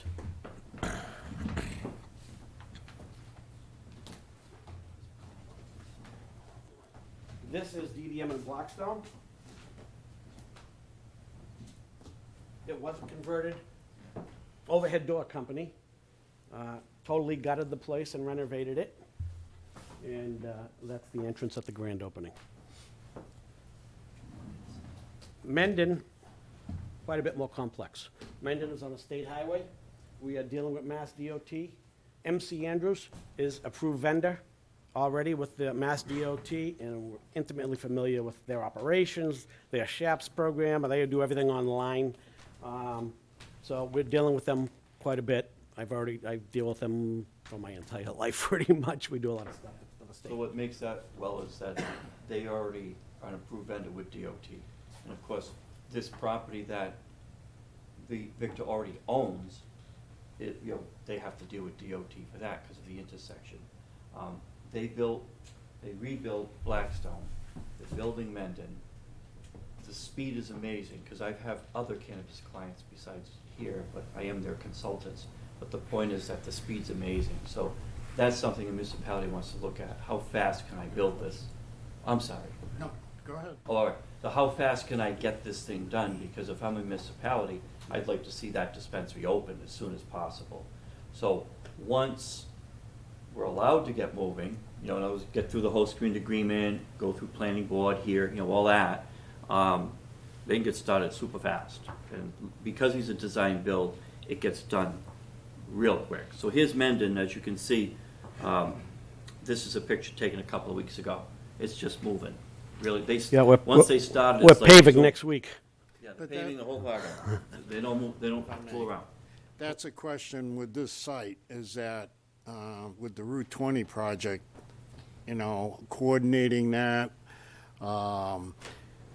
Yeah, we've been working with them a little bit already, frankly. When I get to our Because thing here, it seems like it's been forever. Yeah. I'm part of the Central Mass Regional Planning Commission, and I know we were talking about this 2-3 years ago, and it doesn't sound like it's going to really get started for another year or two. well, we so- hope not. Well, we got to put in sewers before they can even start. Anyway, so that's my point, is that isn't that going to curtail your construction a little bit? Because don't you have to have something pretty much finalized from the state as what they're doing in that whole intersection? Because with the turnarounds and all that jazz going there, that's got to affect your site to a certain amount. We have all the plans already. Yep. From MassDOT on everything that's going to happen. This is their plan. And those plans with the state are finalized. They're not changing them as far as we're pretty. Those are done. Those are Okay. already finalized. All right. So that's at like 75% or 100% approval for that project, I guess. Yeah, oh yeah. Okay. And in fact, as you know, that building in the Mardi Gras, they already, the demolition stuff is in the works right now, the whole bit. Okay. So, I guess you could say we're kind of pushing them a bit too, with open line of communication. And it really is helping in that regard, because they're moving it right along. And in fact, yeah, so we already have the actual MassDOT plans for the whole thing. They already gave them to us, again, because we're going back and forth with them. And that's helping, because it's moving it at this point.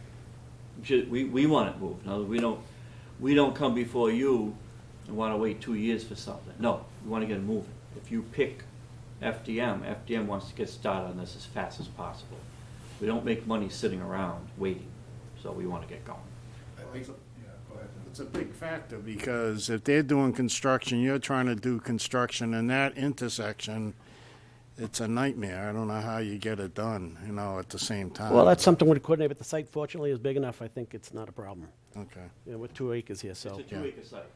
So it's and here you go, so. We're utilizing existing curb cuts, so there's no new curb cuts going in here. We have Okay. access from both sides, from both streets, so there's two-way. Plenty of parking.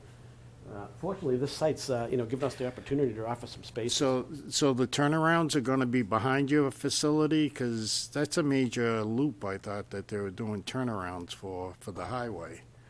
I don't know, no, I'm just talking about our site, we can go around our building, so we fire lane, Oh, typically, you're they just like to talking go about your around the whole site. building Oh, I'm here. We're not sorry. one-way traffic. Okay. I mean, as you know, when deliveries come, your deliveries, where you deliver needs to be screened. So, we take all those things into consideration. And as you know, you also need to be able to take a full-size ladder fire truck and get it around the building, so that's why he's showing this. here, you know, that's a requirement typically. Yeah. I'll run through the floor plan in a little bit too. The big sites, offers an opportunity to give some larger spaces, hence the 6,000 feet, which is larger than typical dispensary we do. But we're able to incorporate some other rooms and things in here. While you're moving that, how many parking spaces have you, and again, I'm a former member of the planning board, so parking is an issue. Yeah, well, How many parking spaces do you estimate? With 2 acres, you should be able to. We can get whatever we want. There's no obstructions on the site. It's conforming site already. Right, It's flat yeah. as a pancake. Yeah, I'm familiar with it. There's no wetlands. No. It's a full Two 2 acres. Yeah. Which is Okay. amazing. No, in Takes Victor Hill want like 6,000 30, square feet off. 40. No. Yeah, you get 40 spaces. Yeah, I mean, there's a lot of parking available there. So my question is to follow up on, so if you were to get awarded this, you're all set with Mass DOT, right? You don't have to go for them to any special permits or anything? You're good, you can just start the building right away? Well, they have to do the demo. I understand. Yeah. 'cause they- and that's But supposed Mass to be- DOT, you're all set with? I guess But they have to get that out to bid. I understand that. Okay. Yep. Yeah, Yep. okay. Yeah, I talk to them twice a week. There's only a couple players there now. I'm not sure if you're familiar with dealing with them, but I know them pretty well, so communications is wide open. All right, thank you. Yeah, they're very good. Yeah, go ahead. So we do things differently too on most of these places. I have the luxury of being the construction guy with a little more common sense, practical, and Victor likes to streamline everything. So I'll run you through this a little bit here. I'm going to scoot over here just because I'm a righty, if that's okay. Hopefully you can hear me. So there's an entrance over here. Obviously they do the security check-ins over here. Display area and POSs. You'll notice a lot of people do everything in a POS line. We don't do that, because we think when clients come in, especially sensitive when you're in cities, they don't want to clog lines, they're worried about traffic and queuing and all that kind of stuff. So we're trying to move people quickly through the space. So we don't waste time, go up to the POS line, order your product, the guy's gotta go to the back of the vault, he's gotta come back out and wait for your product to be put together, and there's 10 guys behind you. We do it different. You come over here, you order your product, you get out of the way. You come over to the fulfillment area, they already get a readout of your product. It's directly off the vault. We're not walking down a corridor back out to the main floor, which is card access and swipes every time you do that. It's fed right into the fulfillment.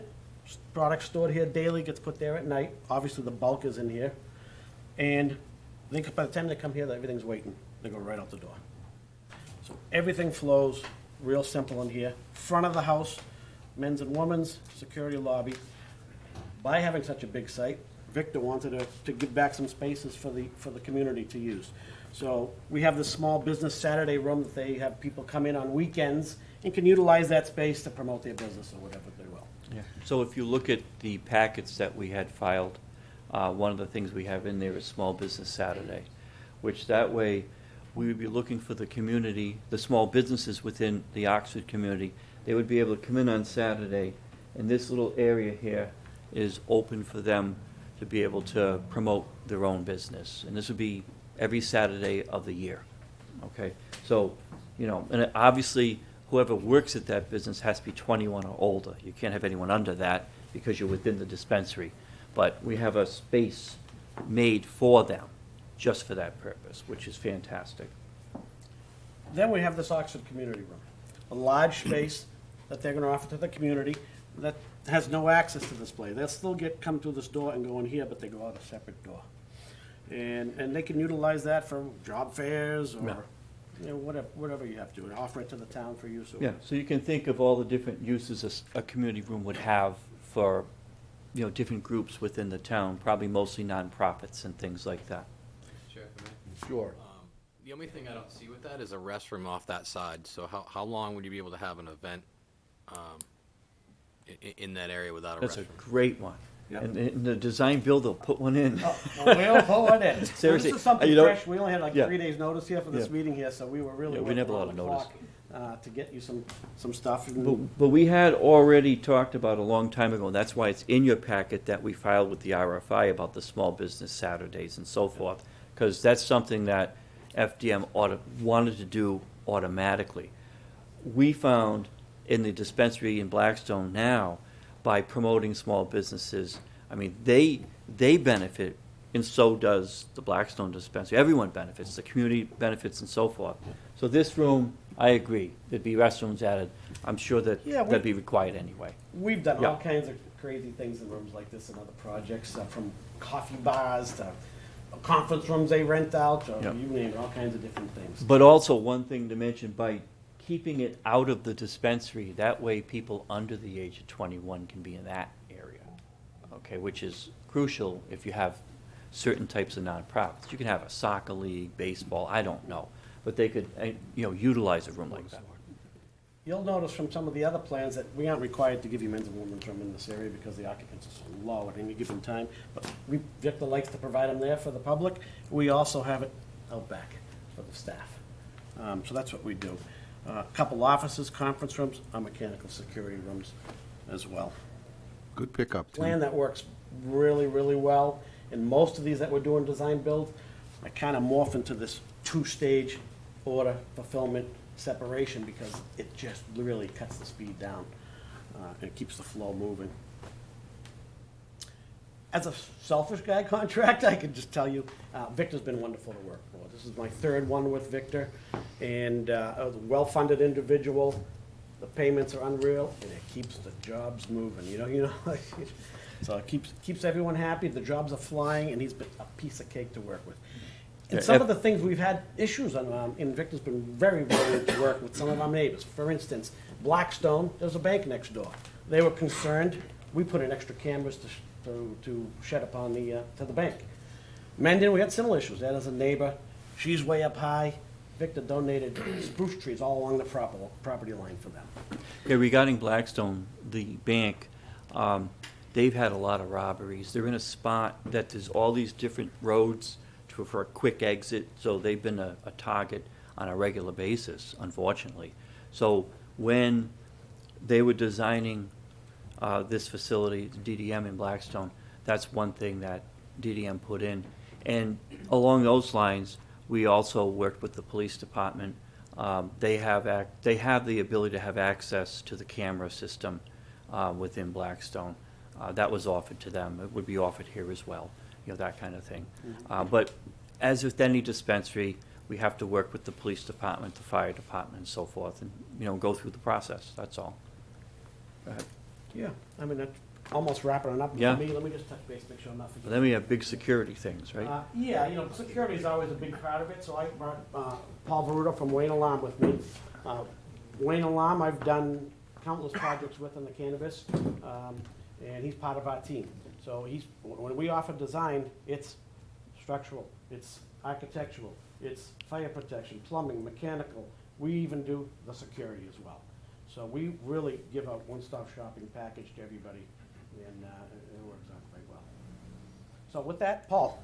Like you said, my name's Paul Veruto. I run design, sales, and marketing for Wayne Alarm Systems. Wayne Alarm Systems is a locally owned, family-owned, full-service security system, fire alarm, card access, surveillance system integrator. We've been in business for about 57 years now. Like I said, we're family-owned. The next generation is working at our company, so there's no plans for us to go anywhere. We own and operate our own UL FM-approved 5-diamond central station. Why that matters to you is everything is under one company. The people calling, dispatching on alarms received from clients are, and is run by us. So, a lot of times the monitoring stations are located across the country or even in other countries. This is all locally owned business. We monitor about 25,000 plus accounts, all within Massachusetts, southern New Hampshire. We have 3 offices, Woburn, our corporate office is in Lynn. We also have an office on Nantucket. Why that's important to you is at any given day we have 45 plus vehicles on the road, so we can, customize our service to this industry because it's a type of industry. For instance, if your recorder goes down, you have to close. If you don't have working cameras, and these are big machines, 48 terabyte plus, sometimes double that, depending on the size of the facility.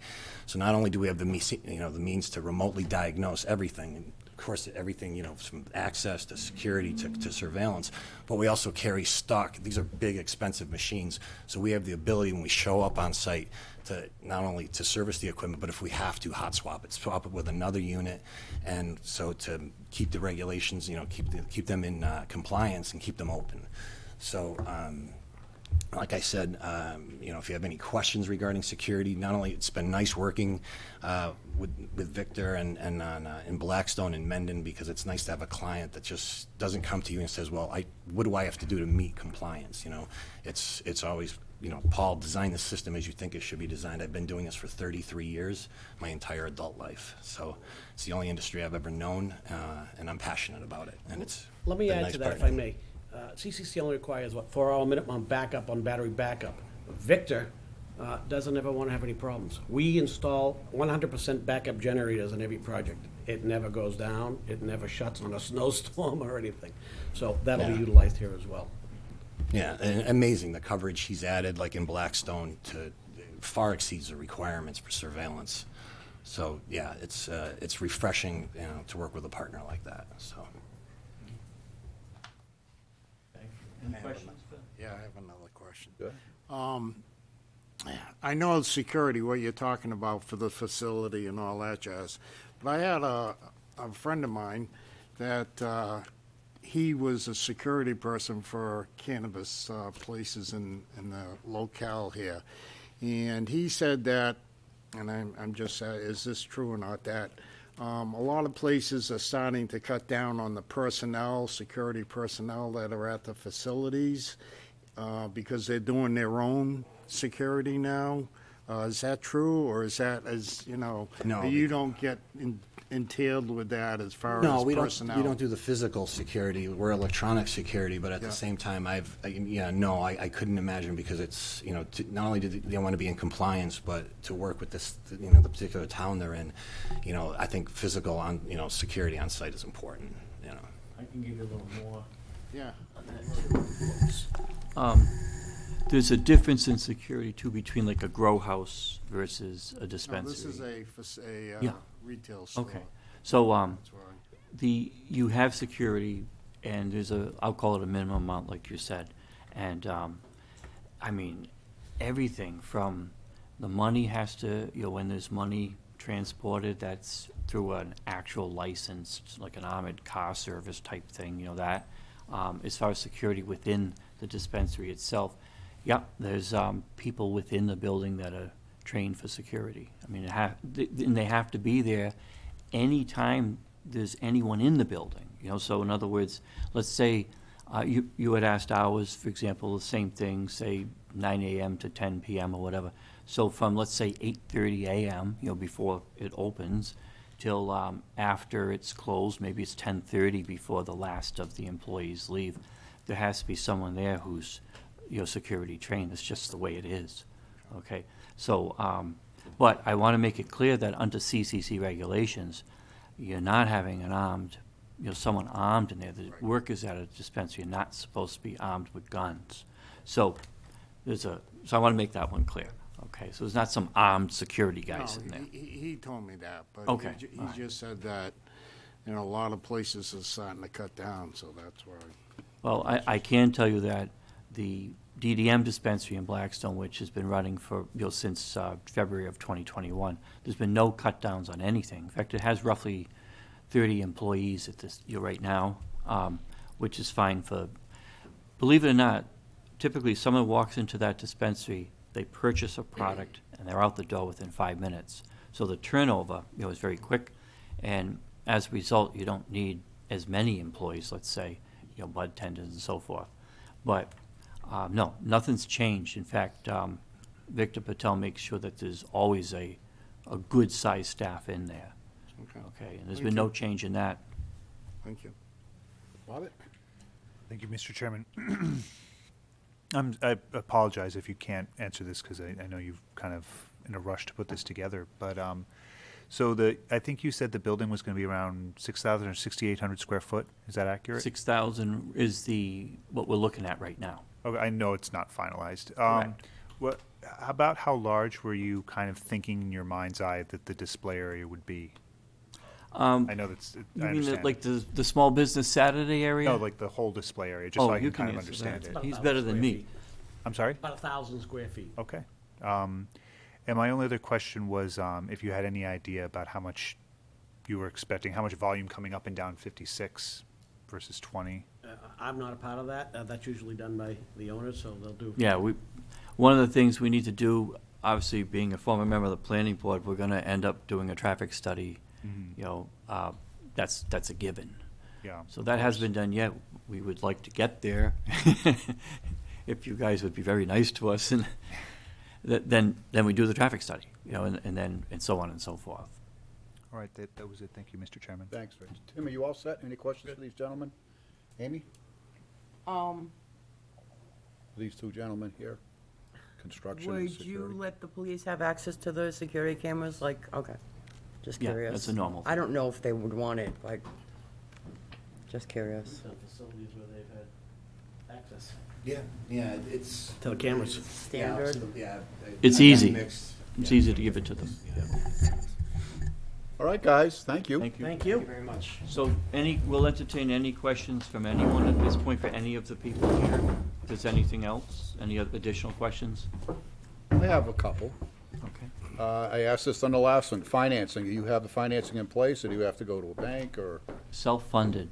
No, the financing, well, there's no financing. It's self-funded. The Patel family already bought the land for 1.25 million cash, and it's self-funded as far as building the dispensary, so. kind of follow up a little bit what Robert was saying? Do you have estimated sales? We do, but with that said, I want to tell you that we totally underestimated Blackstone, for example. It was double what we estimated in Blackstone for the first year, and so far, in year number 2, we're 6-7 months in, it's triple. So it's hard to estimate. The best we can do is, we estimated 8 million, okay? A full first-year sales, that was our estimation, looking at demographics and so forth. All right. Any other questions from any other member of the board? Everybody's all set? This would be his third dispensary. That's correct. Is there a grow facility too? No, not at this time. I must tell you, in answer to that, but to go a little further, the Patel family is looking, and has been actively looking, for a site to build a grow facility. This would not be big enough, being only 2 acres. What they want to build is a 50,000 square foot grow facility. So this just isn't big enough for that, okay? And they've been looking earnestly to try to find something. Thank you very much for your presentation. We Thank appreciate you. it. A 5-minute recess. Why don't we take a 5-minute recess? And we'll have our final presentation at 8:05. 8:05.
All right, welcome back. It being 8:05, we are going to have our third and final presentation.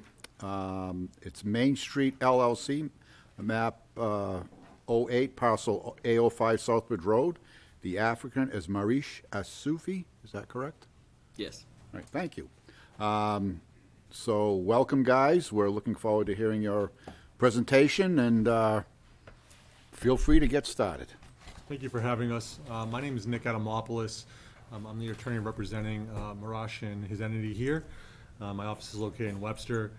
Just as a brief overview, my office has represented at this point somewhere between 20 to 25 licensees in the state of Massachusetts. We've also represented licensees in the state of Connecticut and are going for licenses in the state of New York. Ultimately, we are under agreement for the properties located at 120 and 122 Southbridge Road, which is on Route 20. We have not had the traffic study done at this point. That would be something that would move forward with if we did get approval from this board. I can tell you on your first part of the packet we gave you, there was a brief site plan evidencing the 3,000 to 4,000 square foot building that we're proposing, along with the parking spaces. Right now, the proposal is for somewhere around 30 parking spaces. And the second part of that first section is a rendering of a building. Ultimately, the goal here is to have this building look very similar to Hometown Liquors, which is a building that Marash does own. He's been the owner of that business here in this town of Oxford for 18 years at this point, so he is well tied into the community. He's run a business in this community for a long period of time and does have a track record to show that he can work with this community, hire people in this community, and work with all the different boards and entities within Oxford.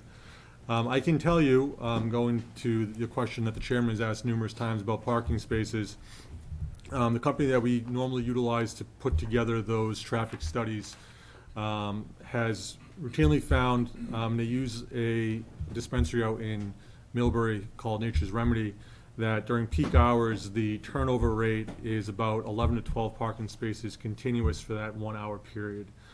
So the proposed 30 parking spaces here would be well above what they normally deem as the high peak hour traffic that they said for a normal retail store in the Worcester County area. So that information would obviously be brought to planning board, but we did make sure that the site plan would address all those needs moving forward. I can tell you that most of the items in here are policies that were requested from the RFI. They're not the SOPs that we'd be giving out to our employees. However, these policies are policies that have already been submitted to the CCC numerous times for the provisional license part, and I can tell you that they have been accepted over and over again. So we do know that by modifying these from previously accepted applications, making sure that it's specific to Oxford, but that all the regulation sections and the meat and bones do address what the CC utilizes, that if we were to get past today, start negotiations with the town manager, and during that period of time, hold that community outreach meeting, that the second that we had the signed host agreement and I completed that outreach meeting, we can push send on the CCC portal and get that in front of the CCC. That's normally about a 4 to 6 week process, depending if they come back with an RFI or not. As everyone said here, is a lot of the time that these things get held up on is that you're waiting for the CCC to move forward. But the timeline that we did propose is that this should be up and running, hopefully within a 12 to 15 month period of time, mainly because we can run things concurrent. So while we're doing those outreach meetings and negotiating a host agreement, we're having those traffic studies done. We're making sure we're getting the site plans completed. The security company that we'd be hiring is going and talking to the police chief, showing him where those cameras are going to be, because that's a private record that we can't bring to planning board. Similar to everyone here, we would give access to the police chief so that he could have access to those cameras if he so wished. The vendor that we utilize is called Citronics. They've done numerous cultivation facilities, manufacturing facilities, and specifically here a retail facility throughout the state. They've done them, I can tell you, just for other companies that I've worked with, Webster, Dudley, and in Southbridge. They've met with all those police chiefs. They've shown them everything.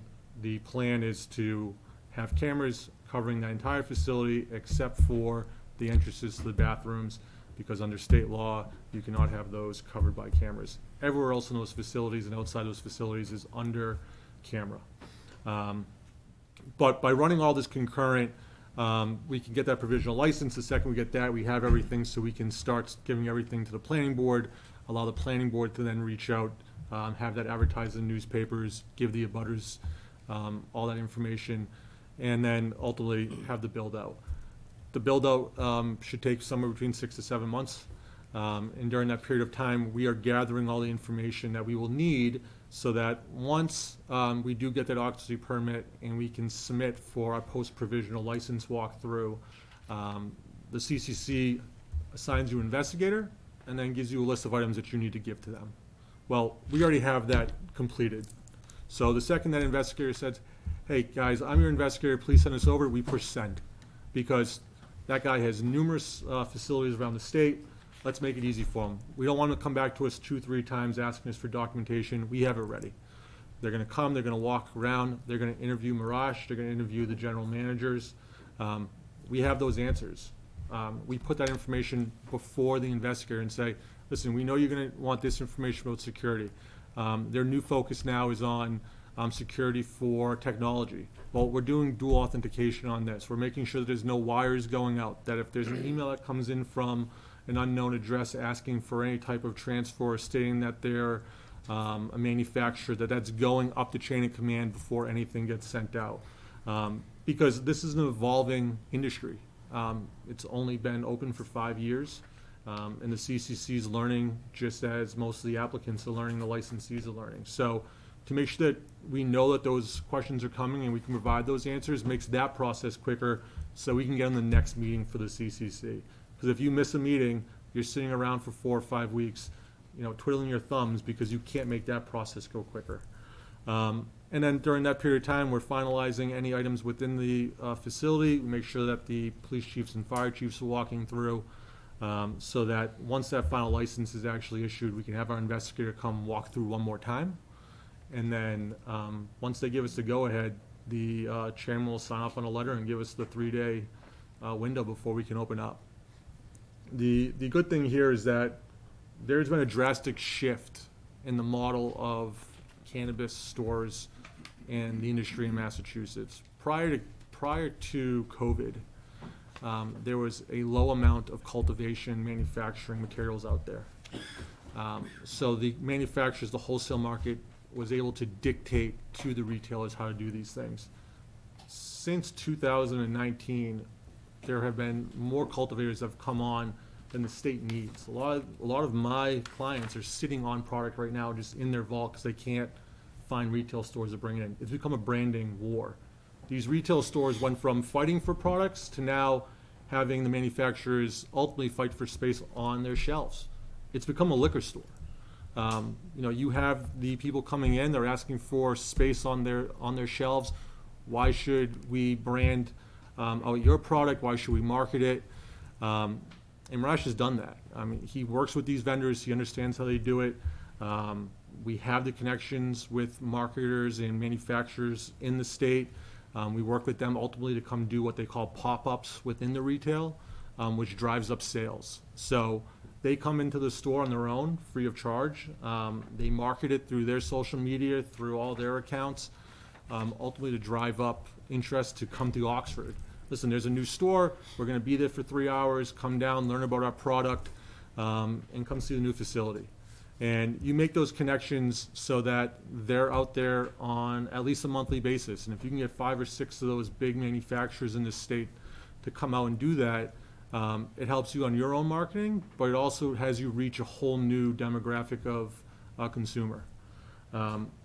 Just for background, the traffic studies that we have done and the information that's out there from the CCC now shows that the vast majority of consumers that stop at these stores are people that drive by that location on a daily basis. They're not going out of their way anymore to say, listen, I need to go to Oxford, because there's stores everywhere. Let's be honest, there are stores in almost every town now. Route 20 is a very busy road. It's something that is traversed by a high population of people on a daily basis. The average consumer in Massachusetts is 55 years old. And that's a demographic that you're going to see going to and from work on Route 20. They want safe product. They want something that's tested. So the location is ideal to make sure that we're capturing that audience. And once you get that audience in there, similar to what they said earlier, the turnover is quick, 5 or 6 minutes inside the store. Your staff is educated to make sure that you can address what the consumer is looking for, give them that information. Some of the best-selling products in the state are products that help people sleep at night. It's not really the flour anymore. It's not things that give people a high. It's things that address those items. So making sure those items and that you have those manufacturers giving you that is key, and having those relationships in place, which we luckily do.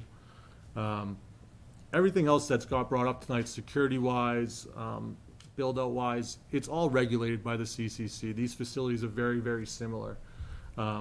So it's going out there and making sure that you can bring in product that these consumers want, so that they're not driving into the next town to go and say, well, they have, Nova Farms items, or they have NEE products that the stores in Oxford don't have. But it's also making sure that you build a connection with the manufacturers around here. You have a store from Curaleaf. Curaleaf is growing in Webster. They're manufacturing products in Webster. There's a relationship to build there to make sure that you're working directly with that. This is not really an industry anymore that is butting heads and trying to be cannibalizing each other. If you have those connections in place and you can work with them, they will work with you, because if you can get their product on your shelves and sell that, that likewise helps them. We have an impact plan in here about how we're going to help disproportionately impacted areas in town. That's going to become very important going forward, because the law has now changed about these host community agreements. The towns no longer can ultimately ask for donations to the town or a flat 3% anymore from the retailers. That's all been deemed to have to come out of those host agreements. We're going to build into our impacts plan that we're going to work with different groups in the town. We're going to work with groups that are reaching out to individuals that have any sort of substance abuse issue. We're going to provide free expungement services to anyone that was ever charged with simple possession charges of marijuana in the past before it became decriminalized, as a way of giving back to the community. We're going to reach out to the police departments and the fire departments, the PTOs, and say, if there's donations that you need for items, reach out to us. We'll work with you. We'll find ways. We reach out to groups that ultimately are fundraising for events in town to make sure we're promoting those events and seeing how to do that. It's important to become tied to the community, and Marash has a long history of being tied to Oxford. Hometown Liquors is right on Main Street. It's not a business that's had any issues with the town whatsoever. He's worked closely to address any issues that the fire department's raised or the police department's ever raised. He has loyal customers that keep coming back to that store because he's run it in a manner that's high-end. He trains his staff in the appropriate manner to make sure that they're addressing what the consumers want. And that experience is going to be vital now due to the shift in how the cannabis industry here is in Massachusetts right now. It really is becoming more and more similar to a liquor store type of facility than what it was in the mid 15, 16, 17, where these stores were fighting just to get product inside the store. There is an influx right now. Cultivators and manufacturers are trying to brand and trying to get their product into stores, and you need to make those relationships, and I think we have that. We're here to work with the town, and ultimately we're here to address any questions that you have for us or for Marash. Thank you. Any questions from the board members? Sure. Dennis? Yeah. Well, Marash, you operate a business in town. It's I think it's very well run. Are you going to use the same security system, that you use there, the same type of company in this facility, or is this, for your security? I think we could use them, and I've talked to the security company, they will work with us, but we're gonna be open-minded to see the other options and who's gonna be the best for our service. Okay.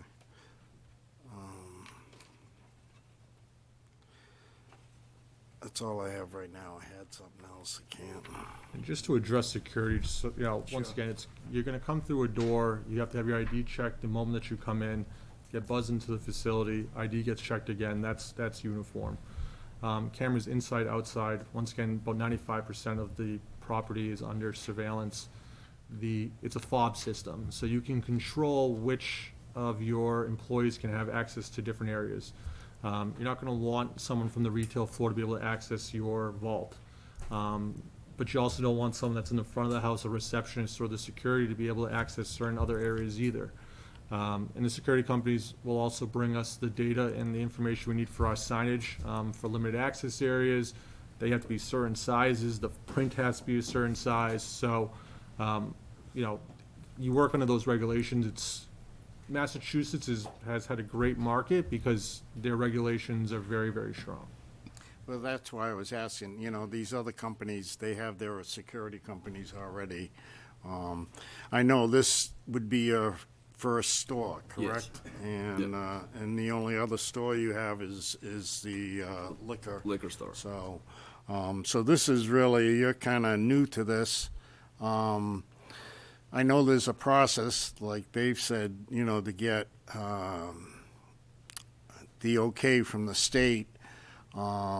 Would having a liquor store help that? You know, because you had to go through a certain process to get approval by the ABBC.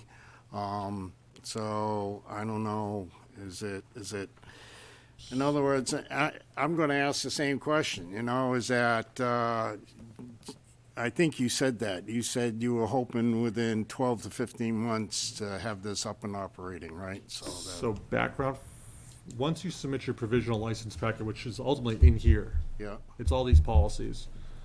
Once they deem that your application is complete, that they've reviewed them all and it has all the regulatory, they'll then send us an email and they'll say, Mr. Safi, because you are deemed a person of direct control in the company, we need you to sign off on your background check application, and then we need you to get your fingerprinted. That's for every applicant in the state. So his ABC background check doesn't translate to the CCC, but we can actually start getting those processes taken care of. There's a facility in Webster that'll do his fingerprinting.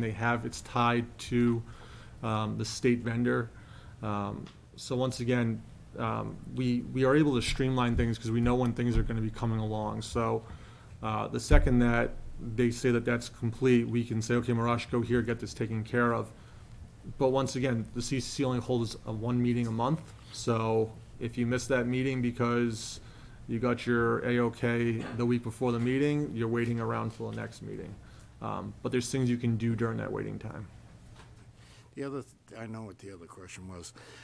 Your location, this is going to be like the old boat place there off of Route 20, am I thinking? Yes, it of is. that? That's the location, okay. Do you own it now? You've already bought it, or you still? We're not fully owners yet. Are you all set? Yep. Okay, sorry, I didn't want to step on you. The filing stuff, is this just all standard? It You is, throw so- everything in here, because I see some stuff in here for cultivating hours? So it's all built in. It's ultimately what the policies are that we turn over to them. The hours here we'd be asking for somewhere around that 9 or 10 a.m. to 10 p.m. Windows once we go in front of the board. Most towns start out at 8 p.m. The towns, I can tell you that all the dispensaries around here are now closing at least 9 or 10 p.m. at night. I had to just go before the board in Dudley and ask them to increase Dudley's hours at their next town meeting because they were mandated to close at 8 and they were at a disadvantage because Webster and Southbridge and I think Oxford are at least closing at 9 or 10. So we'd be proposing at least 10 p.m. Tim, you all set? Good. Robert? I hope I'm not stealing your thunder, Mr. Chairman. Go ahead, I don't need any. I'd like to ask, what are you hoping for revenue to turn over at this facility? Do you have any idea? Well, since we don't have another location, Yeah. we're hoping to get between $8 and $10 million first year. Mm-hmm. That's our goal. And that's underestimation. Mm-hmm. That was all I had, Mr. Chairman. Dennis? Yeah, I got another, I'm gonna step on You're your doing toes, good. too. Go ahead. Funding, Take it. that was a question. Are you gonna have to go through a bank, or is this funded through your business, other business? I mean, how's that working out? It would be partially both. Okay. I can tell you, one of the good things actually right now is one of your local banks, Hometown Bank, has just opened its own cannabis sector. And they are giving out construction loans for new builds to an entity that then is leasing to a cannabis license. And they've reached out and ultimately are well aware of this project and say that if we're able to move forward, that they would love to have the opportunity of working with us on that. That sector at Hometown's only been open for maybe 2 months now, but they're reaching out to everyone trying to do it. Construction loan wise, it just has to go to an entity that's then leasing it out to the licensee. It can't go directly to the licensee. You all set? I am all set, thank you. Well, unfortunately, they stole my thunder, so you're not gonna get any questions from me. I don't know, Robert and Dennis took care of it. You got another one? All right, go ahead. I'm sorry. Managing, you can't be in two places at once, I know right now, you pretty much manage and run that place. So How would this place get? So my plan is to oversee the new location and have managers running the liquor store as they run it right now. So most of your time would be at the cannabis? Yeah. Unless at your other facility? Exactly. Okay. Thank you. I think that's it. Okay, everybody all set? Thank you, guys. Thank you for very much. The opportunity. Thank you for your time. We thank you. Wish you all luck. Listen, I wish we could do contracts with all three of you. Very impressive. And we're very fortunate to have the pool of applicants that we have to select. I think we can't go wrong with any one of you. I don't know how the board feels, and I'm going to leave it up to them. If we're ready to make a decision tonight, we do have an awful lot of information that we have to review that I think it's important that we look at. But I want to open up a discussion to the board to see how we want to handle this. Do we want to work on this tonight, or do we want to take a look at things and in a future meeting, very shortly, make our final decision? So. I would like to be at a future meeting, just because they put a lot of work into these packets, and I'd like to give them the attention they deserve. Okay, that's fair. Tim, what do you think? I agree. I think we have a lot of information now, but I think there's much more to go through. I think Dennis? good base. Sorry, Tim, I didn't You're mean good, you're good. No, I think that's very appropriate, but the only thing I would like to do is not have this extended out. I'd like to have a meeting as soon as possible, because I'm sure How about these. small? No. I'm kidding. I'm sure these people have a lot of money expended, and they, to be fair, make a decision. So, it's not something I would like to wait a couple of weeks. I mean, this process I know has been going on since April or May or something like that, so they've been waiting a long time. So I don't know if it's something we could arrange for a meeting next week, if that's what the board feels, Yeah, for speaking for myself, I just need maybe 48 hours to just feel like I've actually had a chance to read through everything. But, Okay. as I'm not meeting on Saturday, sorry. You need to be a little more dedicated, Come on, Dennis. Dennis, you need to be more flexible. I You're gonna totally do the agree. job or not? I totally agree with Selectman Lamarche that I'd like to, if possible, to have this as another meeting as soon as you feel is appropriate. Okay. Amy? I would like to actually hear what the subcommittee thought. That's a good point. That's a Well, very good that's point. why we narrowed it down to these three people, these three companies, is that we had three other companies that did submit. We had a fourth that didn't meet the deadline, so they weren't considered.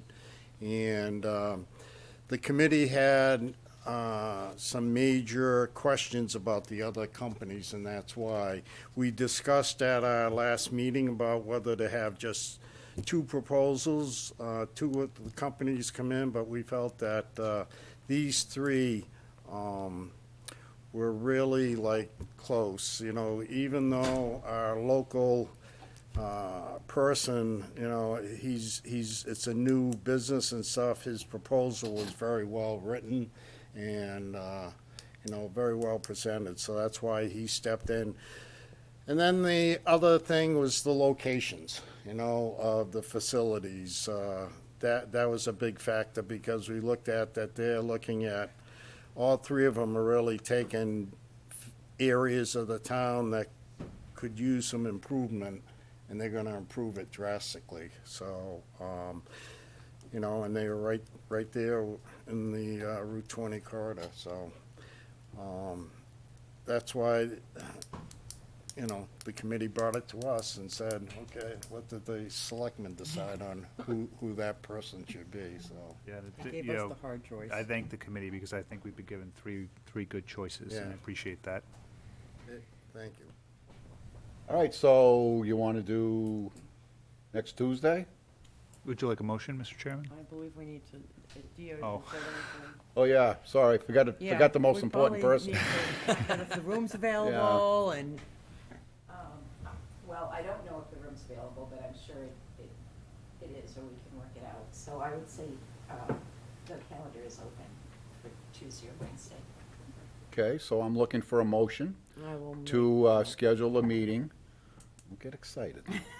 For Tuesday at 7 o'clock to finalize and make our final decision regarding who we're going to select to open our second cannabis retail store. I will make that motion. Dennis, I need a second. I'll second it. Any discussion, guys? Should we Rob? specify the date in the motion, or were you? Okay, thank you. Thank you, Robert. The 27th, I didn't know what the date was, so that's, anyway, the 27th today's date is, at so. 7 PM, I will call for the vote. Yes. Yes. Yes. Yes. I will vote yes, so we will see you on the 27th, and we thank you again for this great presentation. As I say, no matter who we pick, we can't go wrong.